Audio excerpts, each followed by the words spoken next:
How are you? Good. Yes. Oh, gosh.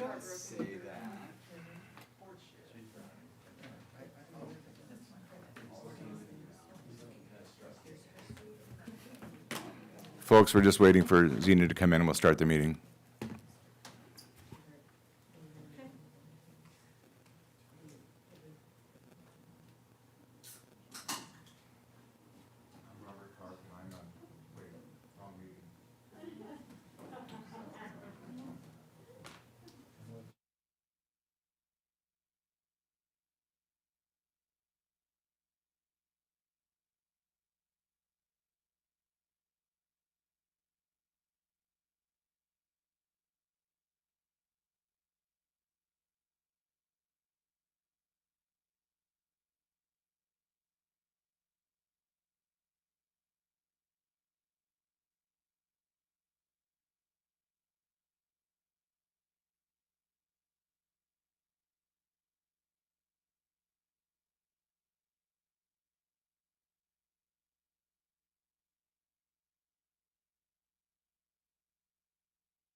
Okay, I'd like to open the meeting for the City of Solvang on August 24th, Monday.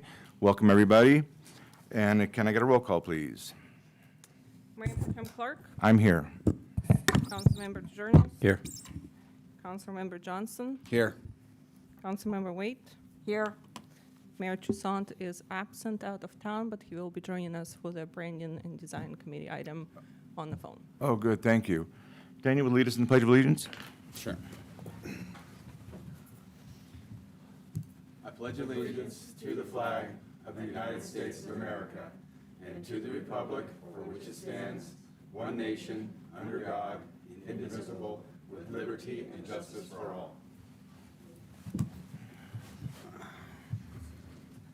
all. Before we get to public comment, there are a lot of people here that are for item number 5 on the agenda, and Councilmember Johnson made a comment that he would like to make a resolution possibly to move that, so these people don't have to sit here through a good portion of this meeting, and we can get them to make their statements and be on their way, to make you not wait till midnight.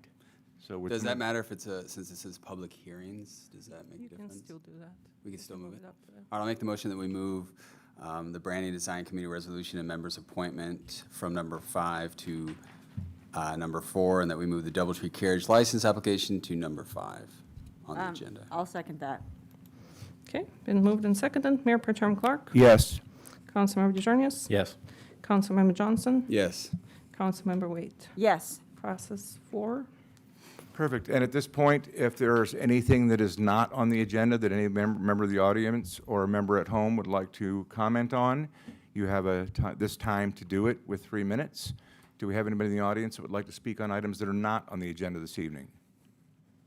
Please approach the dais and state your name and city. Hello. Hello. I'm Phil Gerlach, and I own Gerlach Photography Gallery in town on the 1500 block. Shall I continue? Okay. So been there about 10 years, and we have a patio, and there's 3 businesses or 2 other businesses I share that with. Our neighbors are Paula's Pancake House, very popular. And because of the COVID situation, there was excessive crowding in that area, and it concerned us. There were 40 to 50 people in the sidewalk in front of us. making it impossible for people to get through to our stores. And I talked to the city about it, but they said we have to all compromise. And so I put my thinking cap on and my creativity, and I built this wonderful like rope with stands. And so we put little red things, tape, so people could enter that way, but we had them off the patio because otherwise they would have been crowding our doors completely. So we did that part. But I have pictures of huge crowds blocking our entryways for the crowd control. So basically, we're kind of in this situation where, you know, they're large business in town that is destroying the little guy on Saturdays completely. It's not even worth being open. It's also, there's no social distancing going on. They don't have a plan on how to deal with the crowding, and we have approached them many times. And at first, they opened an area in the front to put the people for waiting, because, you know, I had first complained about it, and so they did that, but then the owners thought, well, no, we could sell a lot more pancakes if we use that area for more tables, which they did. So we have 50 people waiting in front of our sidewalk, blocking our entrances, and we get nothing on Saturdays. It's dangerous, and I'm sure the health department would love to see my photographs, but I have talked to the city, the compliance, which you guys don't have anymore, because I understand the budget. So we're in a quandary of what to do. We've done everything physically out there that we could do. Now, I think that Paula's Pancake House could have some recommendations from the California Department of Public Health, CalOSHA, COVID-19 survey. And a lot of them consider allowing dining-in customers to order ahead of time or to limit the amount of time they spent in the establishment. They ask customers to wait in their cars or away from the establishment, not in front of our stores, blocking our entrances. But that's what their thing is, oh, they can wait wherever they want to wait, and we're like, hey, wait, you guys got to tell them to go over there or go down there, or how about putting a line in front of your restaurant, not in front of our stores? So there has been no consideration from them, and the way they look at it is, well, we make so much more money than you don't even count. So they could always wait in their cars, or they could move far away down in front of their restaurant. And then, you know, use mobile phones or something. But I need the city to help, because it's David and Goliath here. We're getting destroyed. And before they opened the restaurants up, I opened in May. And I was doing great. Everybody's happy to put something new on their wall, because they've been staring at things for 2 months with nothing. But anyway, I did really well, and then it just stopped because of the crowds. And the crowds got kind of, you know, low blood sugar, angry. And so, you know, they were looking at our partitions and our signs. And anyway, there are things listed in this manual for COVID that could be applied to them. And I was hoping you guys could help us out. So on that note, I think you understand our situation, and I hope you can do something for us. Thank It you. would really be appreciated. I would like to look into that. Okay. Is there anybody else in the audience that would like to speak on something that's not on the agenda this evening? Please approach the dais and state your name and city. You have 3 minutes. Good evening. I'm Mie Hartman, and City of Solvang. I'm Phil Gerlach's neighbor. I own Mie's Beads, directly right next door to Paula's Pancake House. And what Phil has stated is in fact true. Paula's did not open until July 1st. Zena? And, you know, when they opened on July 1st, that afternoon, we got the orders, were no inside dining. So they had tried to rectify and have space for their crowd. When the order came through, they started putting tables on the sidewalk, saying that they got the okay from the city to do that. And they eventually moved it to the parking spaces that they blocked off. Their customers wait, they block the handicap spot, they wait in the parking spot right next to the handicap spot. And in conversations with Paula's, with their management, they basically say, our hands are tied, there's nothing we can do. So we would like the city's help in this case. It has impacted our business. I have customers that call me and say, can I come in through the back? I don't want to wade through all the customers. And I get it, because there is no physical distancing. So if you guys have any ideas that can help us in this case, we would greatly appreciate it. Okay. Thank you. Thank you. Anybody else in the audience like to speak on something that's not on the agenda? We have anybody on Zoom or on the phone? This is Lansing Duncan. I see a few people with raised hands. First one is J.L. Duncan. You have your raised hand if you would like to speak on something not on the agenda. Please go ahead. Thank you. Thank you, Mr. Chair. This is Lansing Duncan. The city of Solvang is blessed with a hilltop location that emphasizes views of the surrounding mountains. Mission San Ynez and the Veterans Memorial Building are perched near the edge of that hilltop and dominate the western gateway to the village center. But that could be changing. The 4-story, 59-unit apartment complex proposed for the old lumberyard endangers that gateway and the small-town character of the village. Too much development with too little parking is proposed to be jammed into this highly visible site, barely over 2 acres, in an area that's already subject to traffic congestion. The developer is using affordability as an excuse for poor design and cheap construction, and using the incentives for affordable housing as a means to provide less parking and more height than ordinarily required. A member of the Planning Commission compared the project to a New York City tenement. The developer is also using SB 330 to force expedited review and discourage consideration of compatibility with design standards and the surrounding area. If the developer wanted to work with the community to achieve civic support for an affordable housing project on this important site, he would not be using SB 330. Apparently, he's not interested in hearing from the city or residents. I'm certainly not opposed to affordable housing, I support it. But this site is not appropriate for legislative imposition of a poorly designed project with a token amount of affordable housing. Just 5 units are being used to hamstring the community's ability to ensure appropriate development on this critical site. Just 3 months ago, your staff report of May 26 recommended that you conceptually approve a 7-acre development project that would have demolished the Solvang Vets Hall and Legion Wing, the library, the senior center, the sheriff's substation, the courtroom, and the 3rd District Supervisor's office. That report recommended that you authorize the mayor, the city manager, and the city attorney to finalize and enter in an exclusive negotiating agreement with the very same developer. The development of Solvang Park and Parking Lot 2 would have been subject to a similar agreement.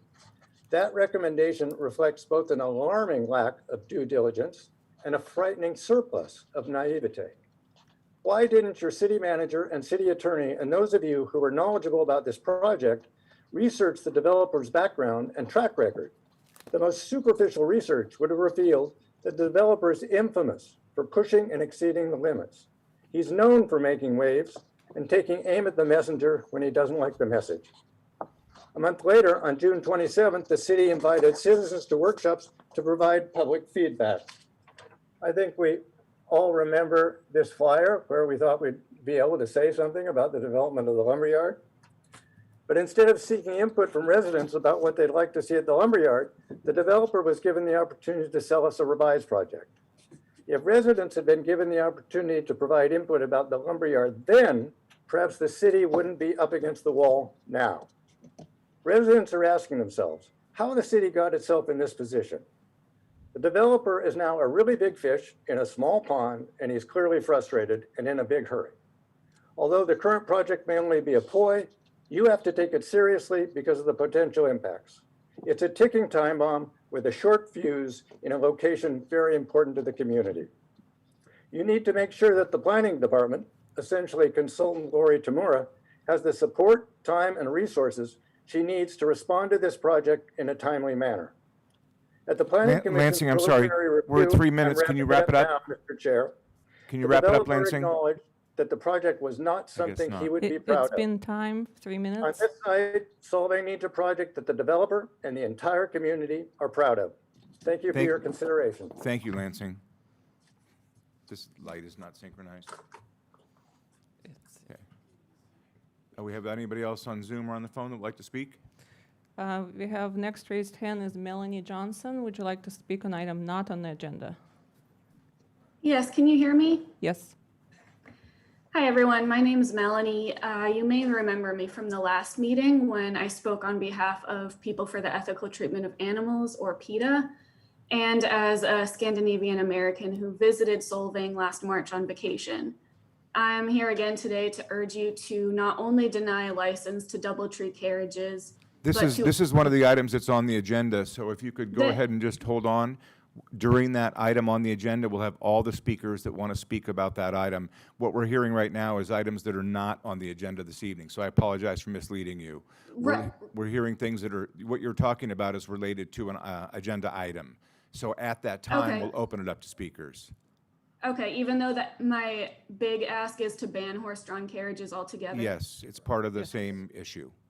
Okay, Thank you. thanks. But Okay. hang in there.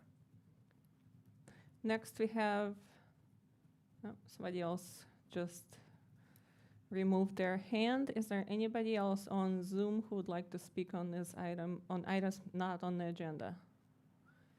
Is there anybody on the phone that would like to speak on items not on the agenda? You can unmute yourself now. I see one unmuted number. Would you like to speak?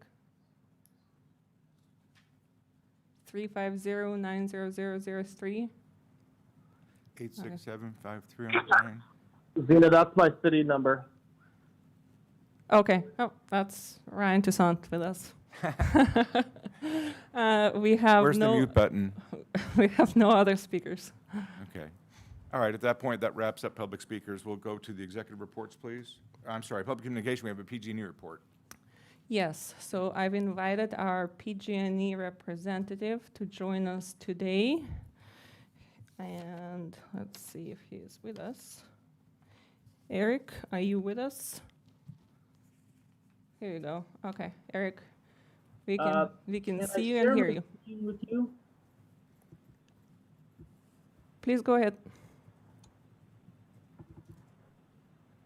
Okay, do you see that? Yes. Okay, great. I don't have, thank you, Mayor Toussaint and council. I want to thank also City Manager Bradford for inviting me to join you today. Don't have much in the way of a report, except I just wanted to touch base with you regarding last Saturday's outages. There was quite a bit of confusion, I think, and I wanted to step in and try to allay some concerns and answer some questions if there are any. What happened last Saturday on August 15th, the community was out of power for most of the day and into the evening. In fact, a good portion, about 23,000 customers throughout northern Santa Barbara County were impacted by this situation, including your community. But what occurred was that in the morning, starting around 9 a.m., give or take, there were approximately 500 lightning strikes in and around what we call the Los Padres division. And that's northern Santa Barbara County and a little bit north. And those lightning strikes had a detrimental effect to our power grid. A number of transmission related outages were a result of the strikes, but also approximately 116 transformers in the Santa Barbara County portion of PG&E's territory were negatively affected. In other words, they were destroyed, damaged in one way or the other, or actually took a hit, and we had to replace them. When we have outages of this magnitude, especially during the high fire threat season, we have a much more lengthy restoration process. And the reason for that is because throughout our system, we've included a number of automatic reclosers, as we call them. So if there is an anomaly on a line, there's a strike from a foreign object and it shorts, the line will open and cease to be energized. But as soon as the system senses that that's been cleared, the system will automatically close that switch, and the energy will be re-energized throughout that line and re-energize the customers involved in it. Sometimes late at night, you'll notice a little flicker when you may be having dinner, and once in a while, that is one of these automatic reclosers doing its job. There was an instant issue with the line, and the automatic recloser did its work, and you barely noticed it at home. That's what these things are supposed to do. They're supposed to work to restore the system as quickly as possible so that you, the customer, barely notice it. During the high fire threat season, however, we disengage that automation. And the reason for that is because if that foreign object has not freed itself from the line and the system continues to try to close and thereby re-energizing that line, it could create spark. And that's why we disengage the automation during this time. So when we had this lightning situation, there were a number of these automated systems that were not operational because we had disengaged them for this fire threat reason, which I think you all agree is a good thing to do. The downside of that is that it takes longer to restore. Not only do we now have to go and send crews out to inspect the line, and sometimes we'll use drones and we'll also use helicopters in more rural areas, but during a lightning situation, we can't do that. We have to do them by men and women on the ground. And that takes time. We have to drive, and of course, as you may know, the roads are not always right under them. We have to drive off into people's properties, up back roads, dirt roads, all back into the country to see these lines so that we can visually inspect and make sure that they are not damaged in any way or have no foreign debris in them. If they are damaged, then we have to dispatch the crews to come make the repairs. And then we can energize that portion of the line until we inspect the next section, etc., on down the way. As a result, when we have 116 transformers damaged and multiple sections of line that are damaged because of and the number of insulators as well, damaged because of the lightning strikes, it took us longer than you would have liked us to restore the power that Saturday. And so just so that you understand, that is the reason why your power was out for that lengthy period of time. Now, you council people know that during an outage that is of large scale and of long duration, large scale and long duration, I generally will give you an email update at least a couple of hours into it, an hour into it, and then periodically until it's restored or until the number of customers has been sufficiently restored that we're just talking about a handful. And I was not on duty on Saturday. I was off as a Saturday. And my backup, I believe, was monitoring and was giving you some updates. I believe he was communicating with the city manager and with the mayor, at least sending information to you all. He was with the other communities involved as well. I would have been doing it to all of you council people, so I apologize that that did not occur, but at least there was some communication to the city as a result of this. And again, you all can feel free to call me at any time, and if I'm not on duty, I'll get you to the right people who can handle it. So always know that you elected officials have my cell number that you can call to run down any information such as this if you didn't feel as though you were getting communicated to appropriately in the first place. Having said all of that, there was a lot of confusion during that day and that weekend because of the concerns of the CAISO-related rolling blackouts. They had begun in parts of California the night before because of the extreme heat and the fact that the generation sources throughout the state and throughout the system in which PG&E obtains generation were inadequate to support the demand. It's simply a supply and demand question. When that occurs, this large Western regional organization that manages all of the generation and how it's put through the system to the ultimate customers through our network, informed PG&E at a very late moment that they were woefully inadequate in the generation for the demand. and we had to begin to offload customers.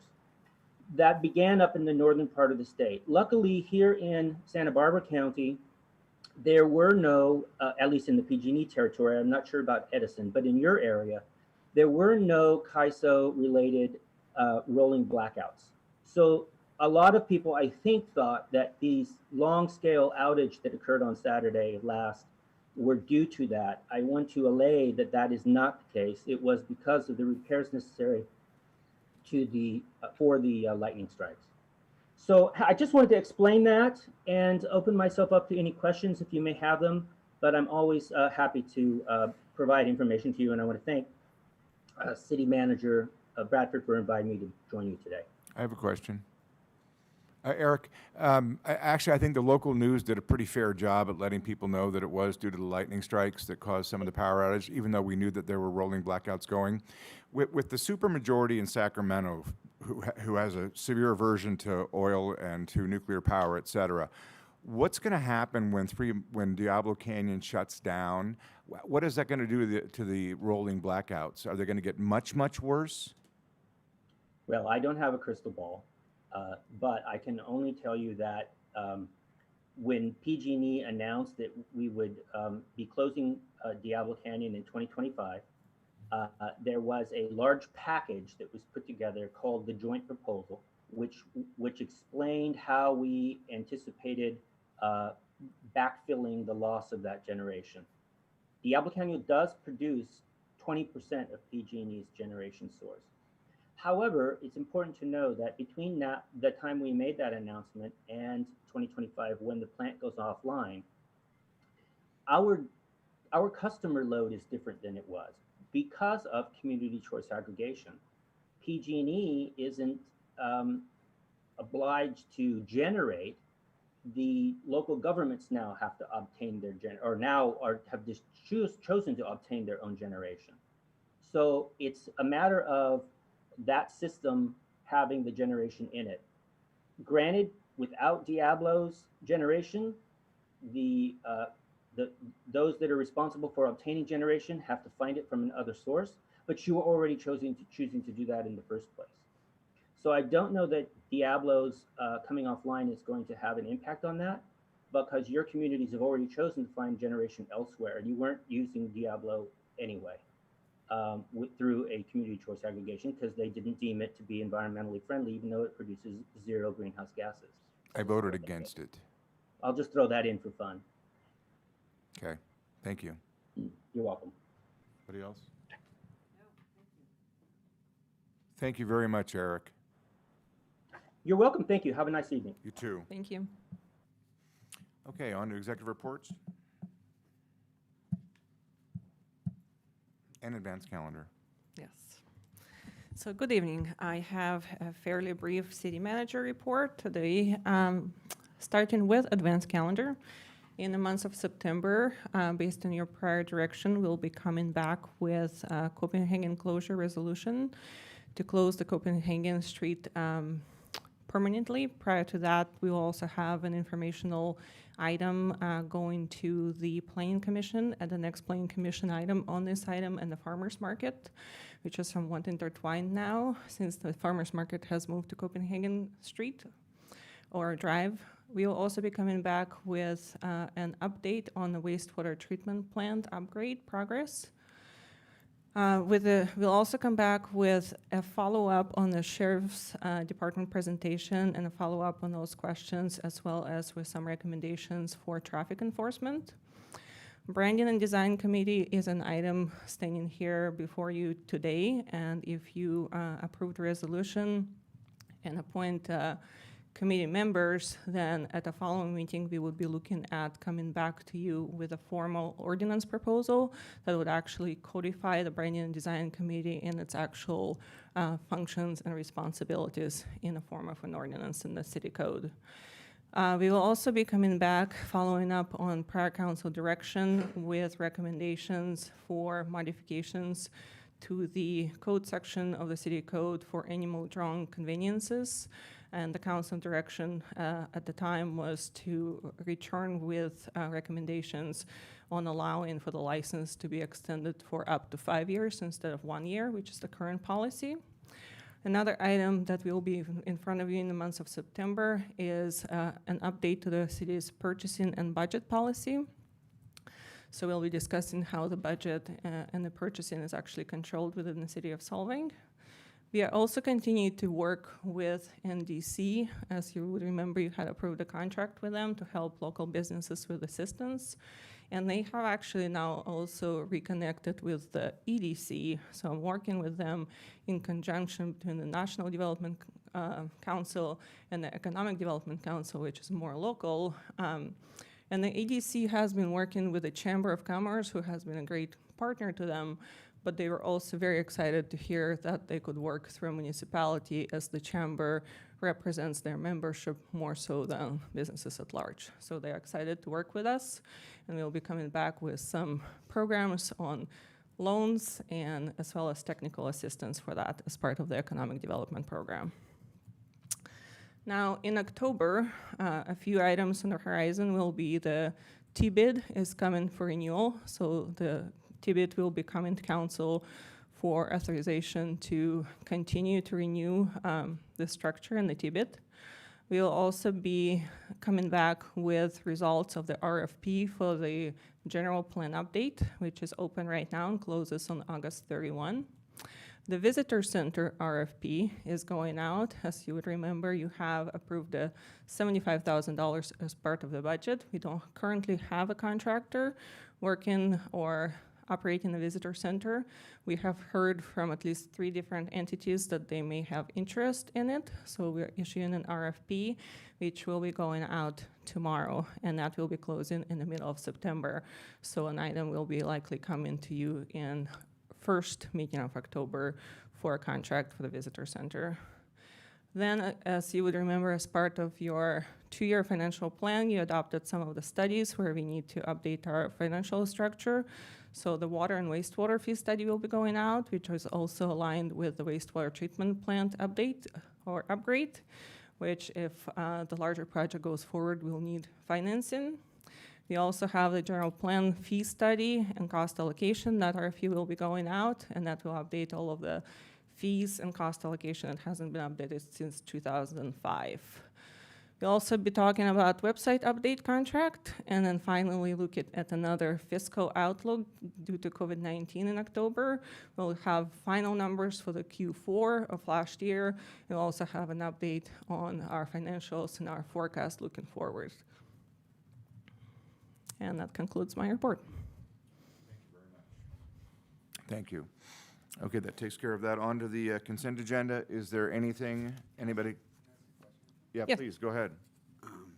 Regarding NDC, I was just wondering if we could get some information when they make their report on the number of actual businesses that they're working with. And my concern is directly related to the fact that the Fed is pretty much printing and giving out money to anyone without any, you really don't have to have any qualifications. If your business is gone, existent, they don't care, they'll give you money. So I'm wondering, since they're really more tight on giving out money to people that are actually gonna be viable businesses, are they even worth us keeping the contract with? That's my concern, is that we're kind of wasting our time when everyone's already got what money they need. Is this gonna be able to help businesses? Right. I think that, yes, they had a limited number of outcomes or help in terms of the payroll protection program at the end of the day, but they do have other more, standing programs on economic development. So with the update, we'll talk more about the types of loans and the types of assistance that they can provide. And it would be both the NDC obviously is contracted with us, and we pretty much get just services from the economic development Okay, council. I would just say make sure they have some numbers on Right. businesses they're actually working with. Right. Sure. Okay. Okay. Any other questions of Zena? Okay. All right, on to the consent agenda. Is there anything anybody would like to pull off the consent agenda this evening? Yes. Karen? I would like to pull C, receive quarterly investment reports. Okay.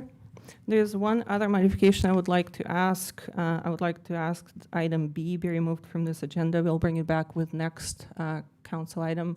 There was a wrong copy of the minutes included with this agenda, so those minutes will be coming back at the next meeting for approval. Okay. So we're removing B and C. Anything else? Someone like to make a motion to approve the consent agenda with items A, D, and E? Is there a second? I'll second the motion. And There's no F. I don't see an F. There's no F. for once, I didn't get an F. Motion, yes? I'll second the motion, yeah. Mayor Pro Tem Clark, Yes. Councilmember DeJarnis, Yeah. Councilmember Johnson, Yes. Councilmember Waite, Yes.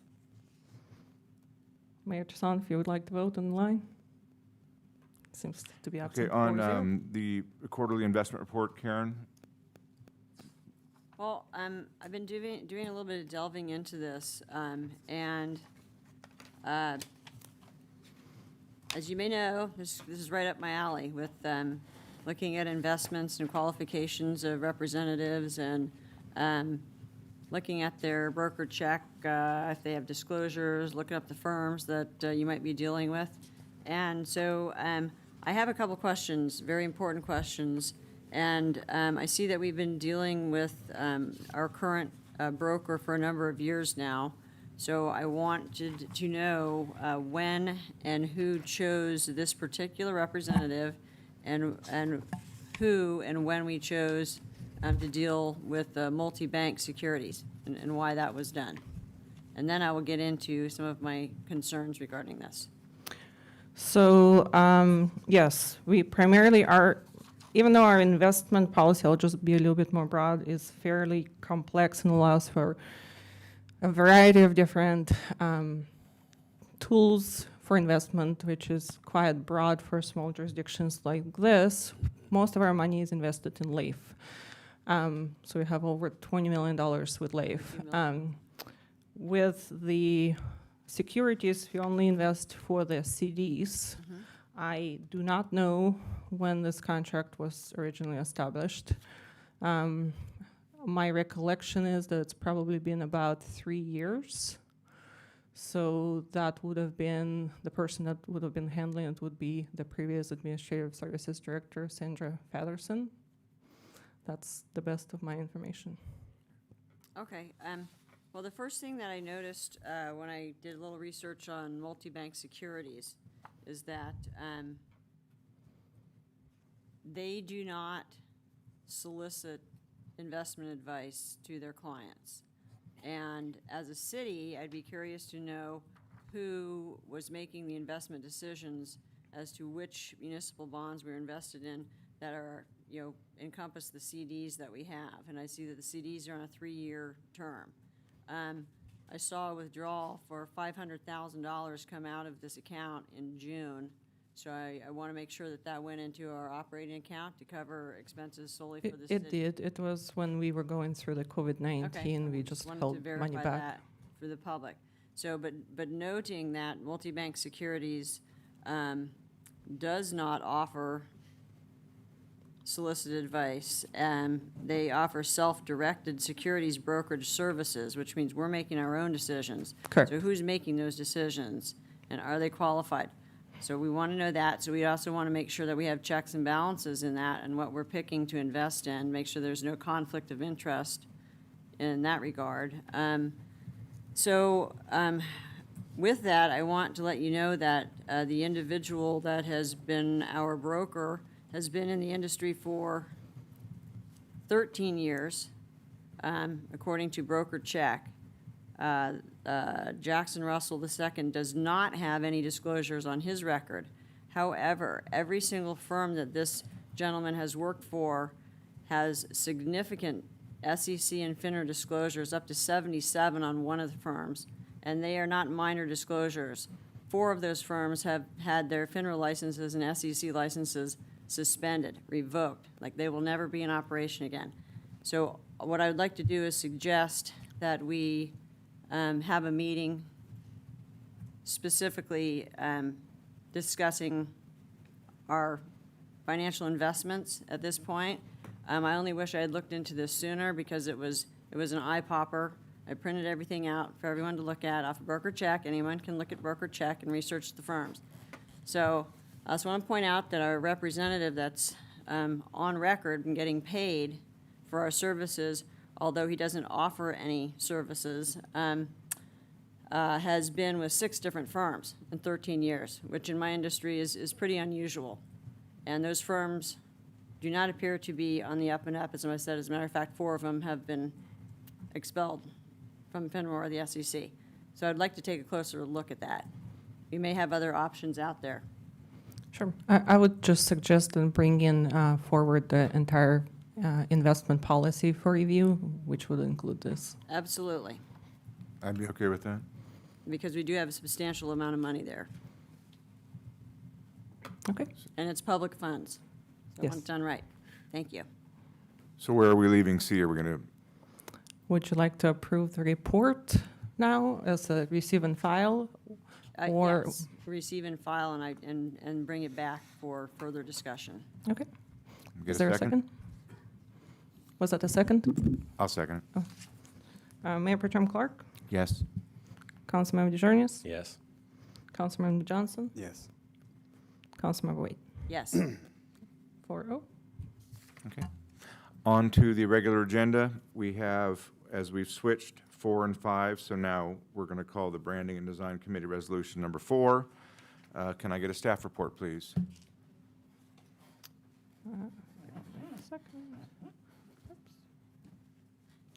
Okay, so the item, which is now number 4, is Branding and Design Committee. It consists of 2 recommendations. One is to actually formally approve the resolution establishing the membership, terms of office, duties, and organization of the Branding and Design Committee. The council has heard this before, but at that point continued the item, so we need to actually formally approve this resolution if you would like to. And if you approve the resolution, then we have a number of applications. The recruitment for the committee was open for a month. We received a total of 12 applications. All of them were requested to be here with us either in person or on Zoom. One of those individuals has withdrawn this morning, so we have 11 remaining. You have a scoring sheet to help you go through the presentations and rank everybody as we go along. At the end of the presentations, and as you are done with your scoring, I would like to collect that information from you and maybe request a short break where I'll tally all those results and distribute back to you. And at that point, you have the option of appointing the 5 committee members. So just a little bit of history and introduction of where we are today. In February of 2020, there was an ad hoc committee recommendations appointed by the council, and the changes that were made for the BDC compared to the BAR was that 3 members would have specific qualifications, which are outlined in the resolution, and then the eligibility would be extended from just the city of Solvang to Santa Ynez Valley at large. Right now, we have the COVID-19 Copenhagen closure, and the council has discussed having one of the first priorities for the Branding and Design Committee be a review of design guidelines for COVID-19 itself. On the right here, you see a very old sort of introductory paragraph of our current design guidelines. I couldn't find the exact date when it was first created or subsequently updated, but those design guidelines have been with the city of Solvang for quite a while, probably close to its incorporation. We also have the general plan update. The RFP is issued, and the Branding and Design Committee would also work with our general plan update consultant on updating the design element for the general plan. And with that, I would like to start by introducing our applicants to come up and have a short 3-minute presentation. You will then be able to ask them brief questions. And I have created the ranking choice tool and would like to invite them in the order in which the applications were originally received. So I would like to start with Candy Eddy. Do we have Candy Eddy online? Zena, may I ask a question before you bring her up? Sure. On this, which everybody can see, Yes. and it's on this, we're rating them 1 through 11. Yes, so 1 is rated the highest, 11 is the lowest. So as you look at your ranking sheet. That's the opposite of what it says. Oh, is it? One is the Okay. lowest, Lowest and 11 11 is the highest. Sorry, let's do 1 the highest, 11 the lowest. Thank you for the question. Okay. So when the first person goes, they will be automatically number 1, but as you proceed, they could travel down the ranks. Oh, that's You right. will I remember that. rescore them every Okay. time. Yes. And so each council member will turn in their results, I'll tally them and give you back the results, and then it will be up to you on how you would like to use that information to make appointments. So we're actually going to move as we like or dislike, we're going to move or. Right. I hate to use that phrase, like or dislike, it's not the phrase I'm trying to use, but yeah, you would start with somebody with 1, and then a few others maybe say that, oh, maybe they're 3, and you just keep moving that way. Right, All right. exactly. Yes, that would be helpful. So if you would like to make a motion specifically to item A of the two-prong agenda to formally approve the resolution establishing the Branding and Design Committee. Okay, we can do that. Would someone like to make that motion? To establish the Branding and Design Committee? I'll make that motion. I'll second it. All right. Right, been moved and seconded. Mayor Pro Tem Clark, Yes. Councilmember DeJarnius. Yeah. Councilmember Johnson, Yes. Councilmember Waite, Yes. Mayor Toussaint, would you like to vote on this? Yes, and I'm on all the items. Yes, so 5-0. Okay. Adopted resolution. The Branding and Design Committee is now formed, and you can hear from the applicants. So do we have Candy Eddie, I'm sorry. Do we have, Dana, can you give a readout of all 11 applicants? so I texted that over to you, Brian. all 11 applicants, just to give notice to everyone in which order this will go, we have Candy Eddy, Rene Karskov, Brett Marchi, Sheila Benedict, Jeffrey Paskey, Esther Bates, Zachary Ulrich, Halina Wiluda, Jennifer Dryden Hess, Julie Palladino, and Carol DiNardo. So, Thank you. Candy Eddy, are you with us on Zoom or on the phone or in person? If so, please raise your hand or unmute yourself. All of the applicants were confirmed that they would be attending, but I wonder if because we switched the, they were instructed to be for the entire meeting. ready at 6:30, yes. Thank you. Seeing no Candy, let's move to Rene Karskov. I tested clean on Wednesday, so. Honorable Mayor on Zoom and City Council, my name is Rennie Kasko, if you want the whole thing. I'm a Solvang resident and Solvang business owner of the Copenhagen House. My day job is as co-CEO of the world's largest hospitality design firm with 1,700 employees in 24 offices around the world. We design some of the world's best hotels, from boutique size to convention size, as well as cruise ships, residences, restaurants, and spas. Our services include design, architecture, graphic design, branding, art, lighting, landscape design. Our range of design style goes from old traditional to ultra-contemporary, and structures from castles in Europe to high-rises in China. In Solvang, I have designed the inside of the Copenhagen House based on the inspiration from the Copenhagen airport, same flooring, same storefront, some of the same lighting, and we only sell contemporary Danish merchandise. Basically, the premise of the design for that was traditional Solvang on the outside, contemporary Denmark on the inside. So what I bring to the table in terms of experience is I understand how to work with designers, architects, landscape architects, etc. I understand how to run an organization based on listening and delivering. I understand what it's like to be a business owner on Solvang, which is by no means easy, and it's certainly not easier right now. I understand what it's like to sit on this side of the BAR as an applicant. I'm born and raised in Denmark, and I have good knowledge of the architecture, the culture, and tourism in Denmark. And I think I have pretty good taste. The most important thing, I understand that Solvang's biggest asset is its look and feel. Solvang is unique, authentic, has the history to back it, and it looks the part. That's why people come here. And businesses need people to come here. And residents needs businesses to generate revenue so they don't have to pay for their own sidewalks to be fixed or water treatment plants to be done. And that's why it's so important, in my mind, that we protect the look of Solvang. Should parts of it be renovated? Absolutely. Some parts are in terrible shape. Some Solvang landlords and businesses are not reinvesting enough back into their properties. Should it be easy to work with the city? Absolutely, as long as you follow the rules. The city needs to be easy to work with and have a clear and well-defined rules. So we're talking branding and design committee here, and it includes a big word, branding.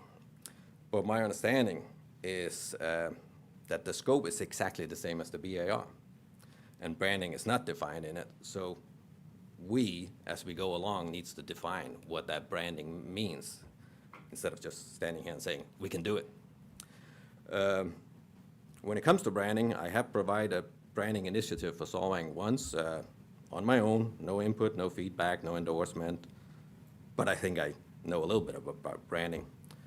Furthermore, we're handing this new committee a set of old guidelines, and like Sina said, I couldn't find a date on it, but I assume it's decades old. So it needs to be upgraded, and it's going to take a lot more than 5 guys meeting once a month. I'm just being honest here. We need to recognize that the City Council is the authority on the guidelines. The city is the executor of the guidelines and advisors, and the BDC is just the interpreter and advisors of the guidelines. But with that said, I'm here to help, and if you have any questions, please let me know. Thank you, Rennie. Thank you. Okay, Do you have any questions of Rainey? I didn't. Next presentation would be. I have one question for Rennie. Go ahead, Ryan. My one question is, what I really see and what you touched on a little bit is, leadership in the boards below us, such as the BAR, which is now kind of being, redeveloped into the BDC or the Planning Commission. And what I like what you're having to talk about is more about leadership. We have the brand design guidelines that have been put out to RFP. We need to get those things done. We need that leadership. We need those clearly defined branding guidelines. I just want to know from you, are you willing to take the lead on that? Because otherwise you still have a council that's sitting there with everything else they're being hit with every day. It really needs someone that knows what they're doing to lead and guide through these processes, or consultants that we hire on to develop these branding kind of books. Absolutely. I'm willing to lead within the parameters of the authority. Perfect. Thank you. Gary. Okay. Okay, no other questions? Next ahead. candidate is Brett Marchi. Good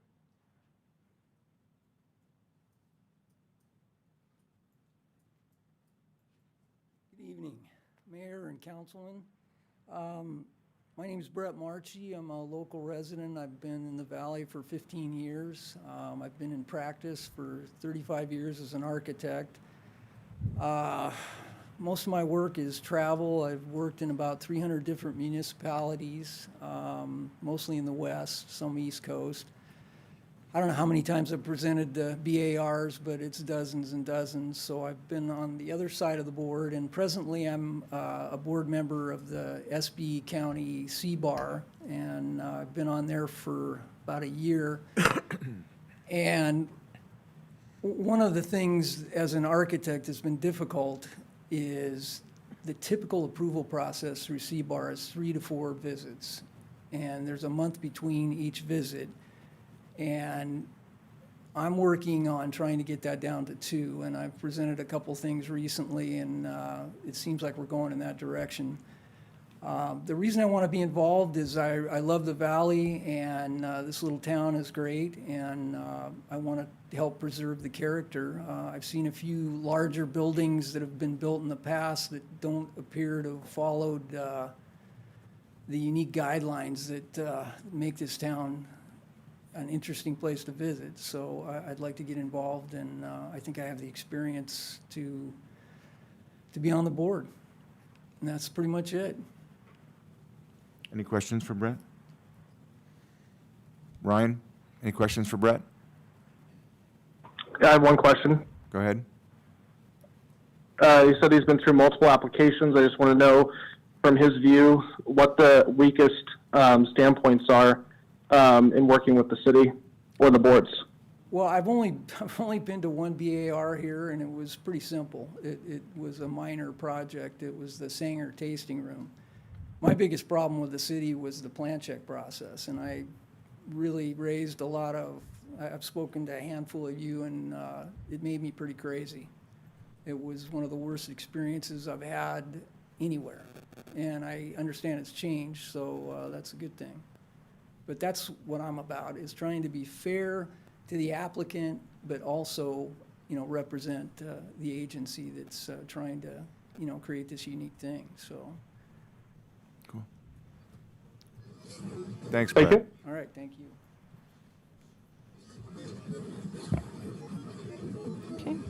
Next applicant is Sheila Benedict. Do we have Sheila? Hi, Hi. can you hear me? Yes. Okay, I'm at Zoom. Hello, city council members and Mr. Mayor and Mayor Pro Tem. I'm Sheila Benedict. I've lived in the San Ynez Valley over 25 years, in Solvang for 8 of those years. I was the archivist historian for 18 years at Old Mission Santa Ynez, and I have family all over parts of the valley. Currently, I work as a forensic genealogist for legal cases, but take family and historical research as well. For a professional genealogist, certain knowledge of certain laws and codes are critical to the work, such as copyright and privacy laws. Especially seeing as how Solvang is so unique, those laws need to come into play as far as I'm concerned. I have many years studying the history, not only of the mission, but Solvang from 1911 and before and after it became a city in 1985. My family started coming here in the 60s as we had Danish friends that owned a house here. And in the 70s, my husband and I wanted to move our quarter horse ranch, breeding ranch here, but it was impractical because of the amount of travel he would have to do for our commercial swimming pool business. And for that business, I had to learn to read and study blueprints extensively. And I was one of the ones that pulled all the permits for the health and building departments of many counties in Central and Southern California. That knowledge was invaluable when I went to work at the mission, because it being a historic site, and it is a historic landmark district, it isn't just a historic site. And you have to take in the design, the branding and design when you think about 21 missions up and down the state of California. I have a bachelor's degree in political science. I had a pre-law emphasis, French minor, postgraduate classes in history, and reading Spanish, which is very important here. I have a certificate in archive management from the American Association for Local and State History, and took classes at the California State Archive and the National Archives Regional Center. I was the grant writer for the mission, for all of its historic projects. And before I left, I implemented the studies that use the ground penetrating radar and the forensic canines to locate the sites of the foundations of the Shumash housing and the graveyard burials. I was a member of Solvang Rotary Club, and I was its president in 2014-15. I write a monthly column in the San Ynez Valley News, and I have articles published on historical research and forensic genealogy. I attend, in the past, I've been city council meetings at the representative for the mission, and I've been attending since then. Also planning commission. And for the 100th anniversary, I attended all the festivities when the Queen's consort was here. I'm very much in tune with the city of Solvang and the greater San Ynez Valley. And I have the skills that can bring to a committee all that branding and design work that I had to do when I worked for Mission Santa Ynez. Thank you for the opportunity to address the council about this very important committee. And I'm open to any questions. Any questions for Sheila? Ryan? No questions. No. Thank you very much, Sheila. Okay. Okay, next candidate is Jeff Paskey.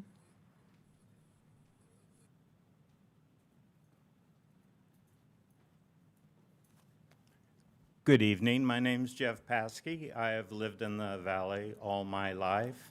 My father, Raymond Paskey, did the first commercial Danish architecture in Solvang. He built from the Solvang windmill to Berkham's bakery. And after that, the rest of Solvang eventually moved that way on their own without having to be told what to do. I own a business on the 1600 block of Copenhagen, the Solvang restaurant, which has dining outside. And that is mainly why I'm here, is because I am really good at logistics. I feel that closing Copenhagen for good, to make it a walking street like in Denmark, is the best idea possible. Right now, it seems a little unorganized on my block. I have to help the city empty the trash, and all I'm doing is to-goes, and my dumpster is so full at the end of every day that now I'm paying penalties to Waste Management for having so much. So that is why I'm here, because I have great insight for Solvang like my father did, and that's what I bring to the table for you. Plus, I've had my restaurant for 38 years, so I'm a mainstay on that block, and I see everything going on, and I think we can really bring more to the table, and not at a great expense either. Any questions? I do. Jeff, you had, I have to agree with you. I think that Copenhagen looks a little sloppy, and you know that area as well as anybody. Right. That it can be cleaned up and make it, depending on money, et cetera. So it's something I want to work on.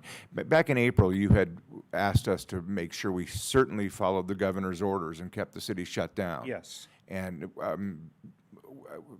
how could you handle that? I mean, I understand the health aspect, but as a merchant in town, did you change since then as far as reopening, or? Well, business is probably 50%. I'm not making money that I usually fatten up to get through the winter. Yeah. So I really think we need cohesiveness, even as much as to the Tivoli lights.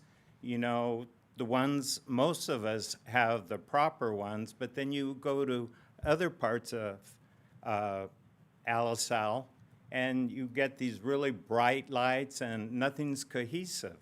So I think that's one major thing that I would like to see, is to be cohesive so we all have a great way to go. Agree. Thanks. Anybody else have questions for Jeff? I do. Go ahead, Ryan. So I'll just note that you have a business on Copenhagen, and I want to know how the closure is working for you. I believe you answered that during your thing. Just let me know if I'm incorrect on that's working great for you. But what I wanted to know from you was more details on how you think we can make the branding on Copenhagen better.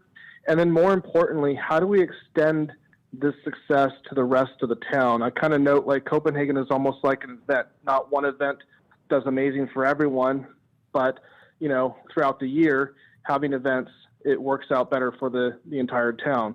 So I'm just curious from your perspective, you know, we kind of have an event right now going on, I'll call it COVID, and it's causing some changes through town. How do we make the branding and how do we make things consistent for the best visitor experience to increase that success to the rest of the town? Well, there are a lot of businesses that are non-restaurant that sort of are not favoring the closure of the street. I pretty much know everyone, and it would be worth it to work with the businesses, the retail, and the restaurants. And weekends have been really good.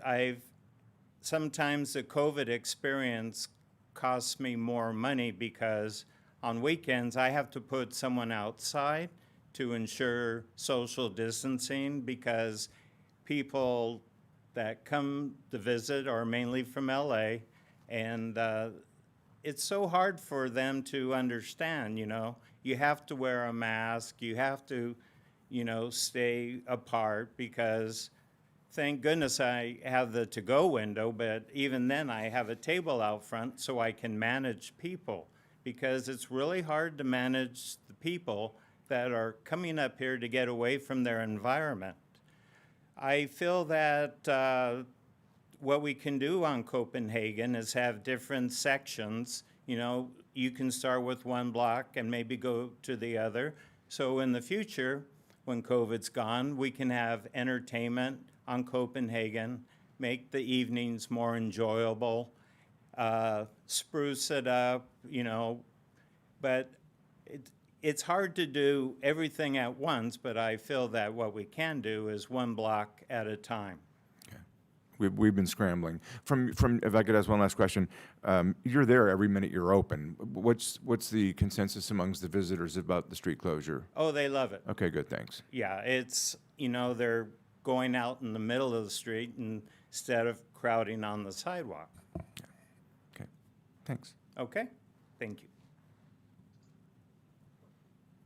Okay. Next applicant is Esther Bates.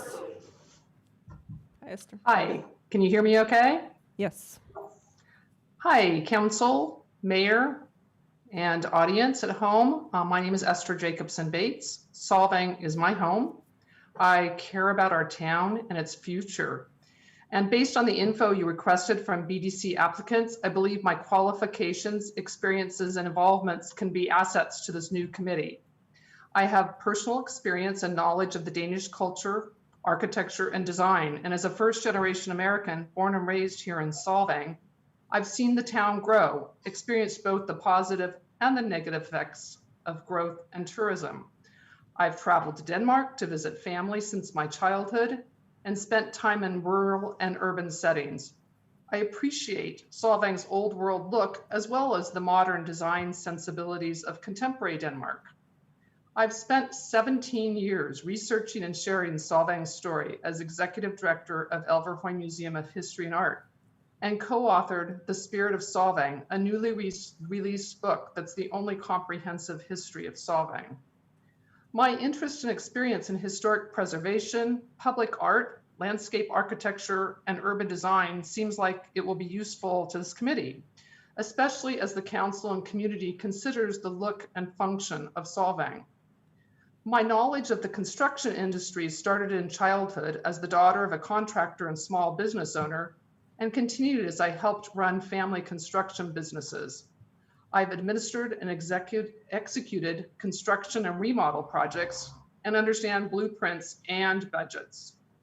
I also understand the importance of blending Solvang's rich Danish culture and traditions with contemporary offerings and the importance of achieving consistency and quality.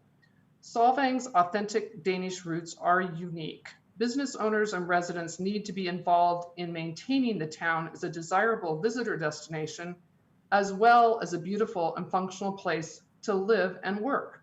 This is especially important as Solvang's brand is discussed, defined, adopted, and implemented.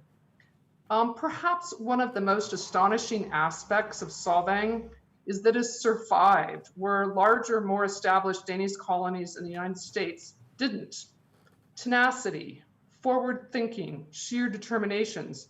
These were traits of Solvang's residents and leaders as they worked together and created a vital and ever-evolving community.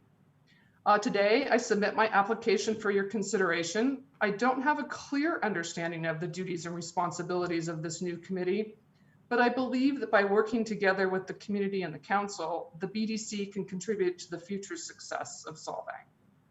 I'm open to any questions. Any questions for Esther? No? You've been here before. Ryan? Yes, I have. Thank you. Ryan, questions for Esther? We're good. I feel like I have one, but I can't think of it right now. I'll let you know later if I do. I guess I'll we'll just stay wait on here. hand. Yeah, we'll just wait. Thank you, Esther.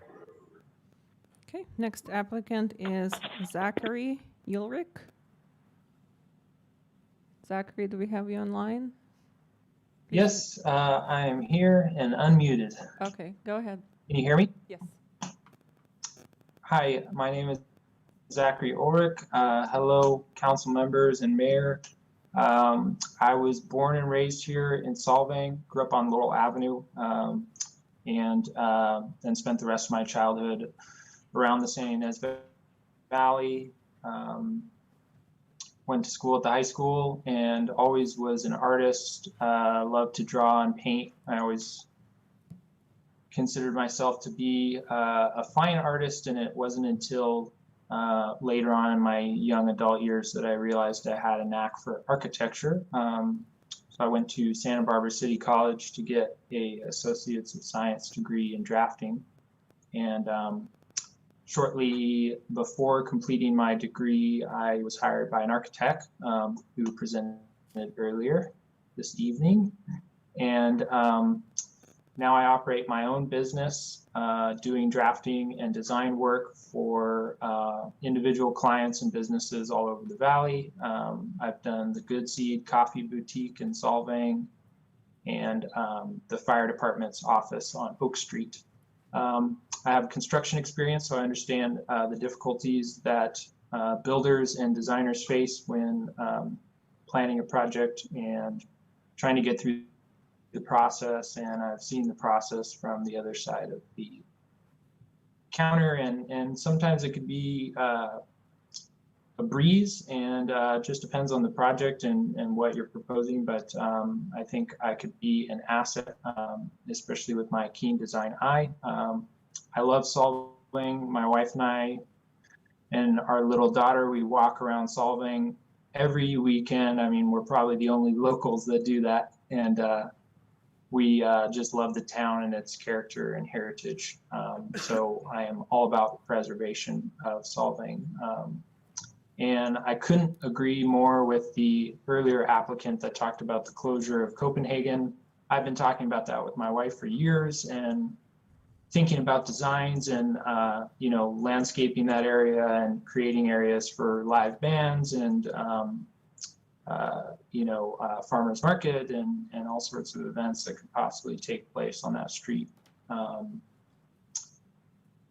And I think that's about it. I definitely don't have as much experience as the other applicants, but have a lot of zeal for my career and could provide some good insight, different perspective. Thank you. Okay. Thank you very much. Any questions of the applicant? Ryan?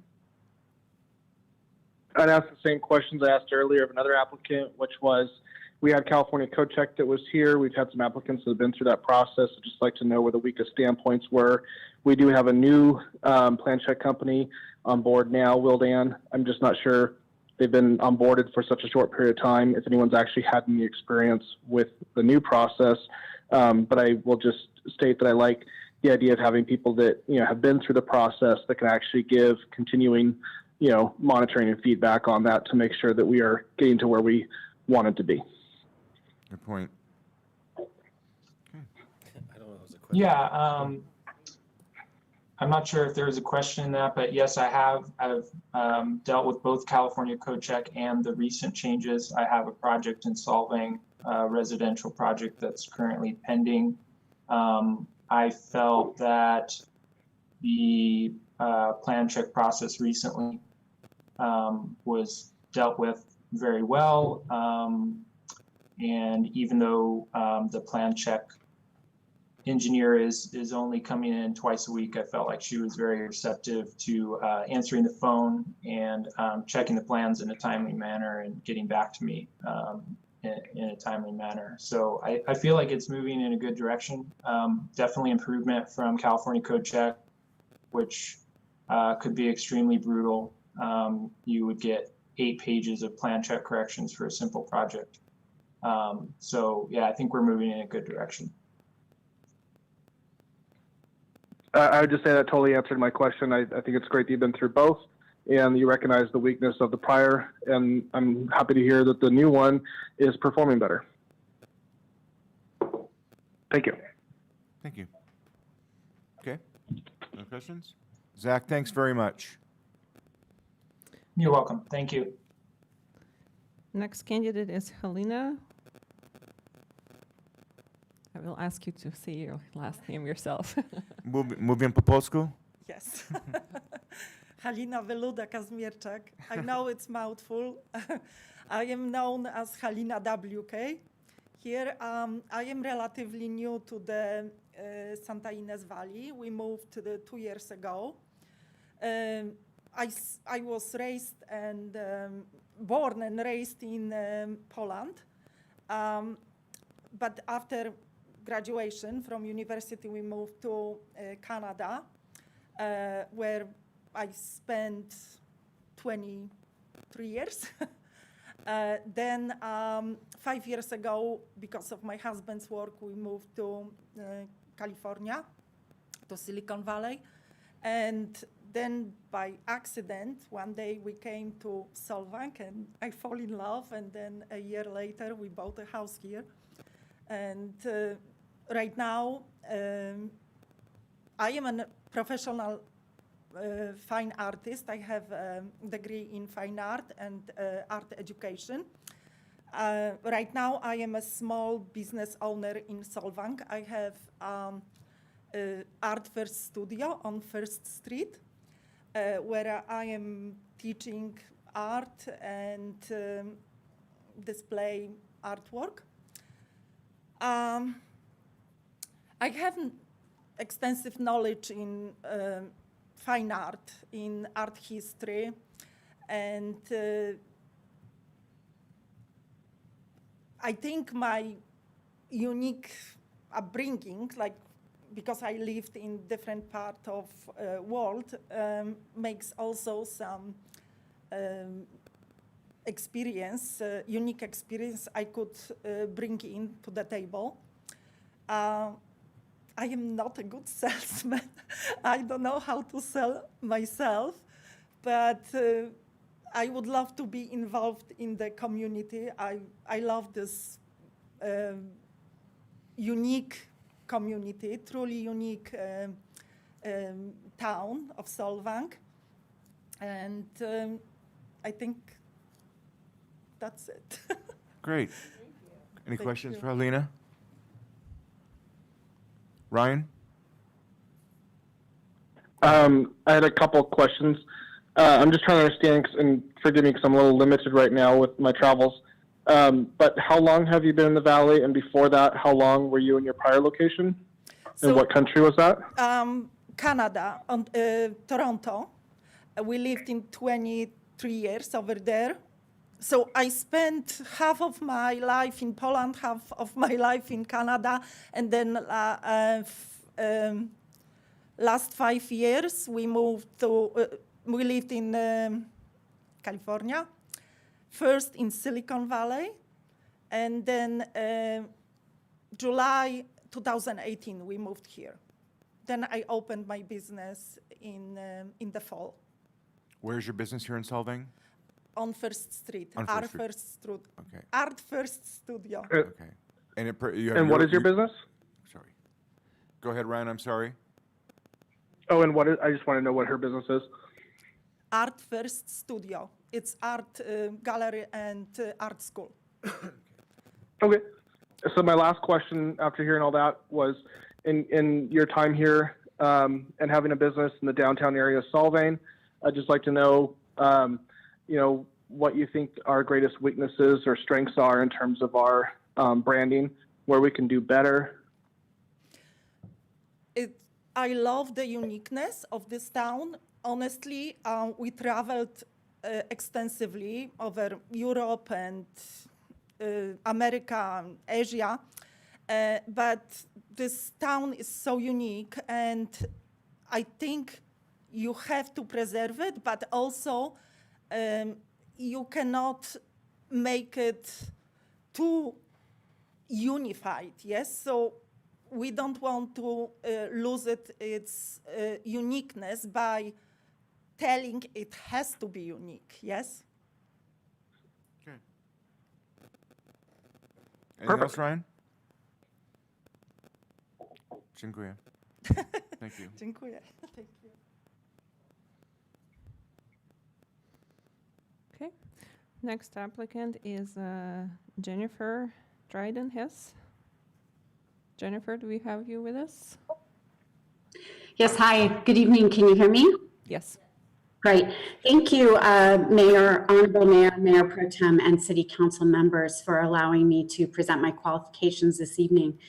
I have 30 years background in design, construction, and real estate development, actually.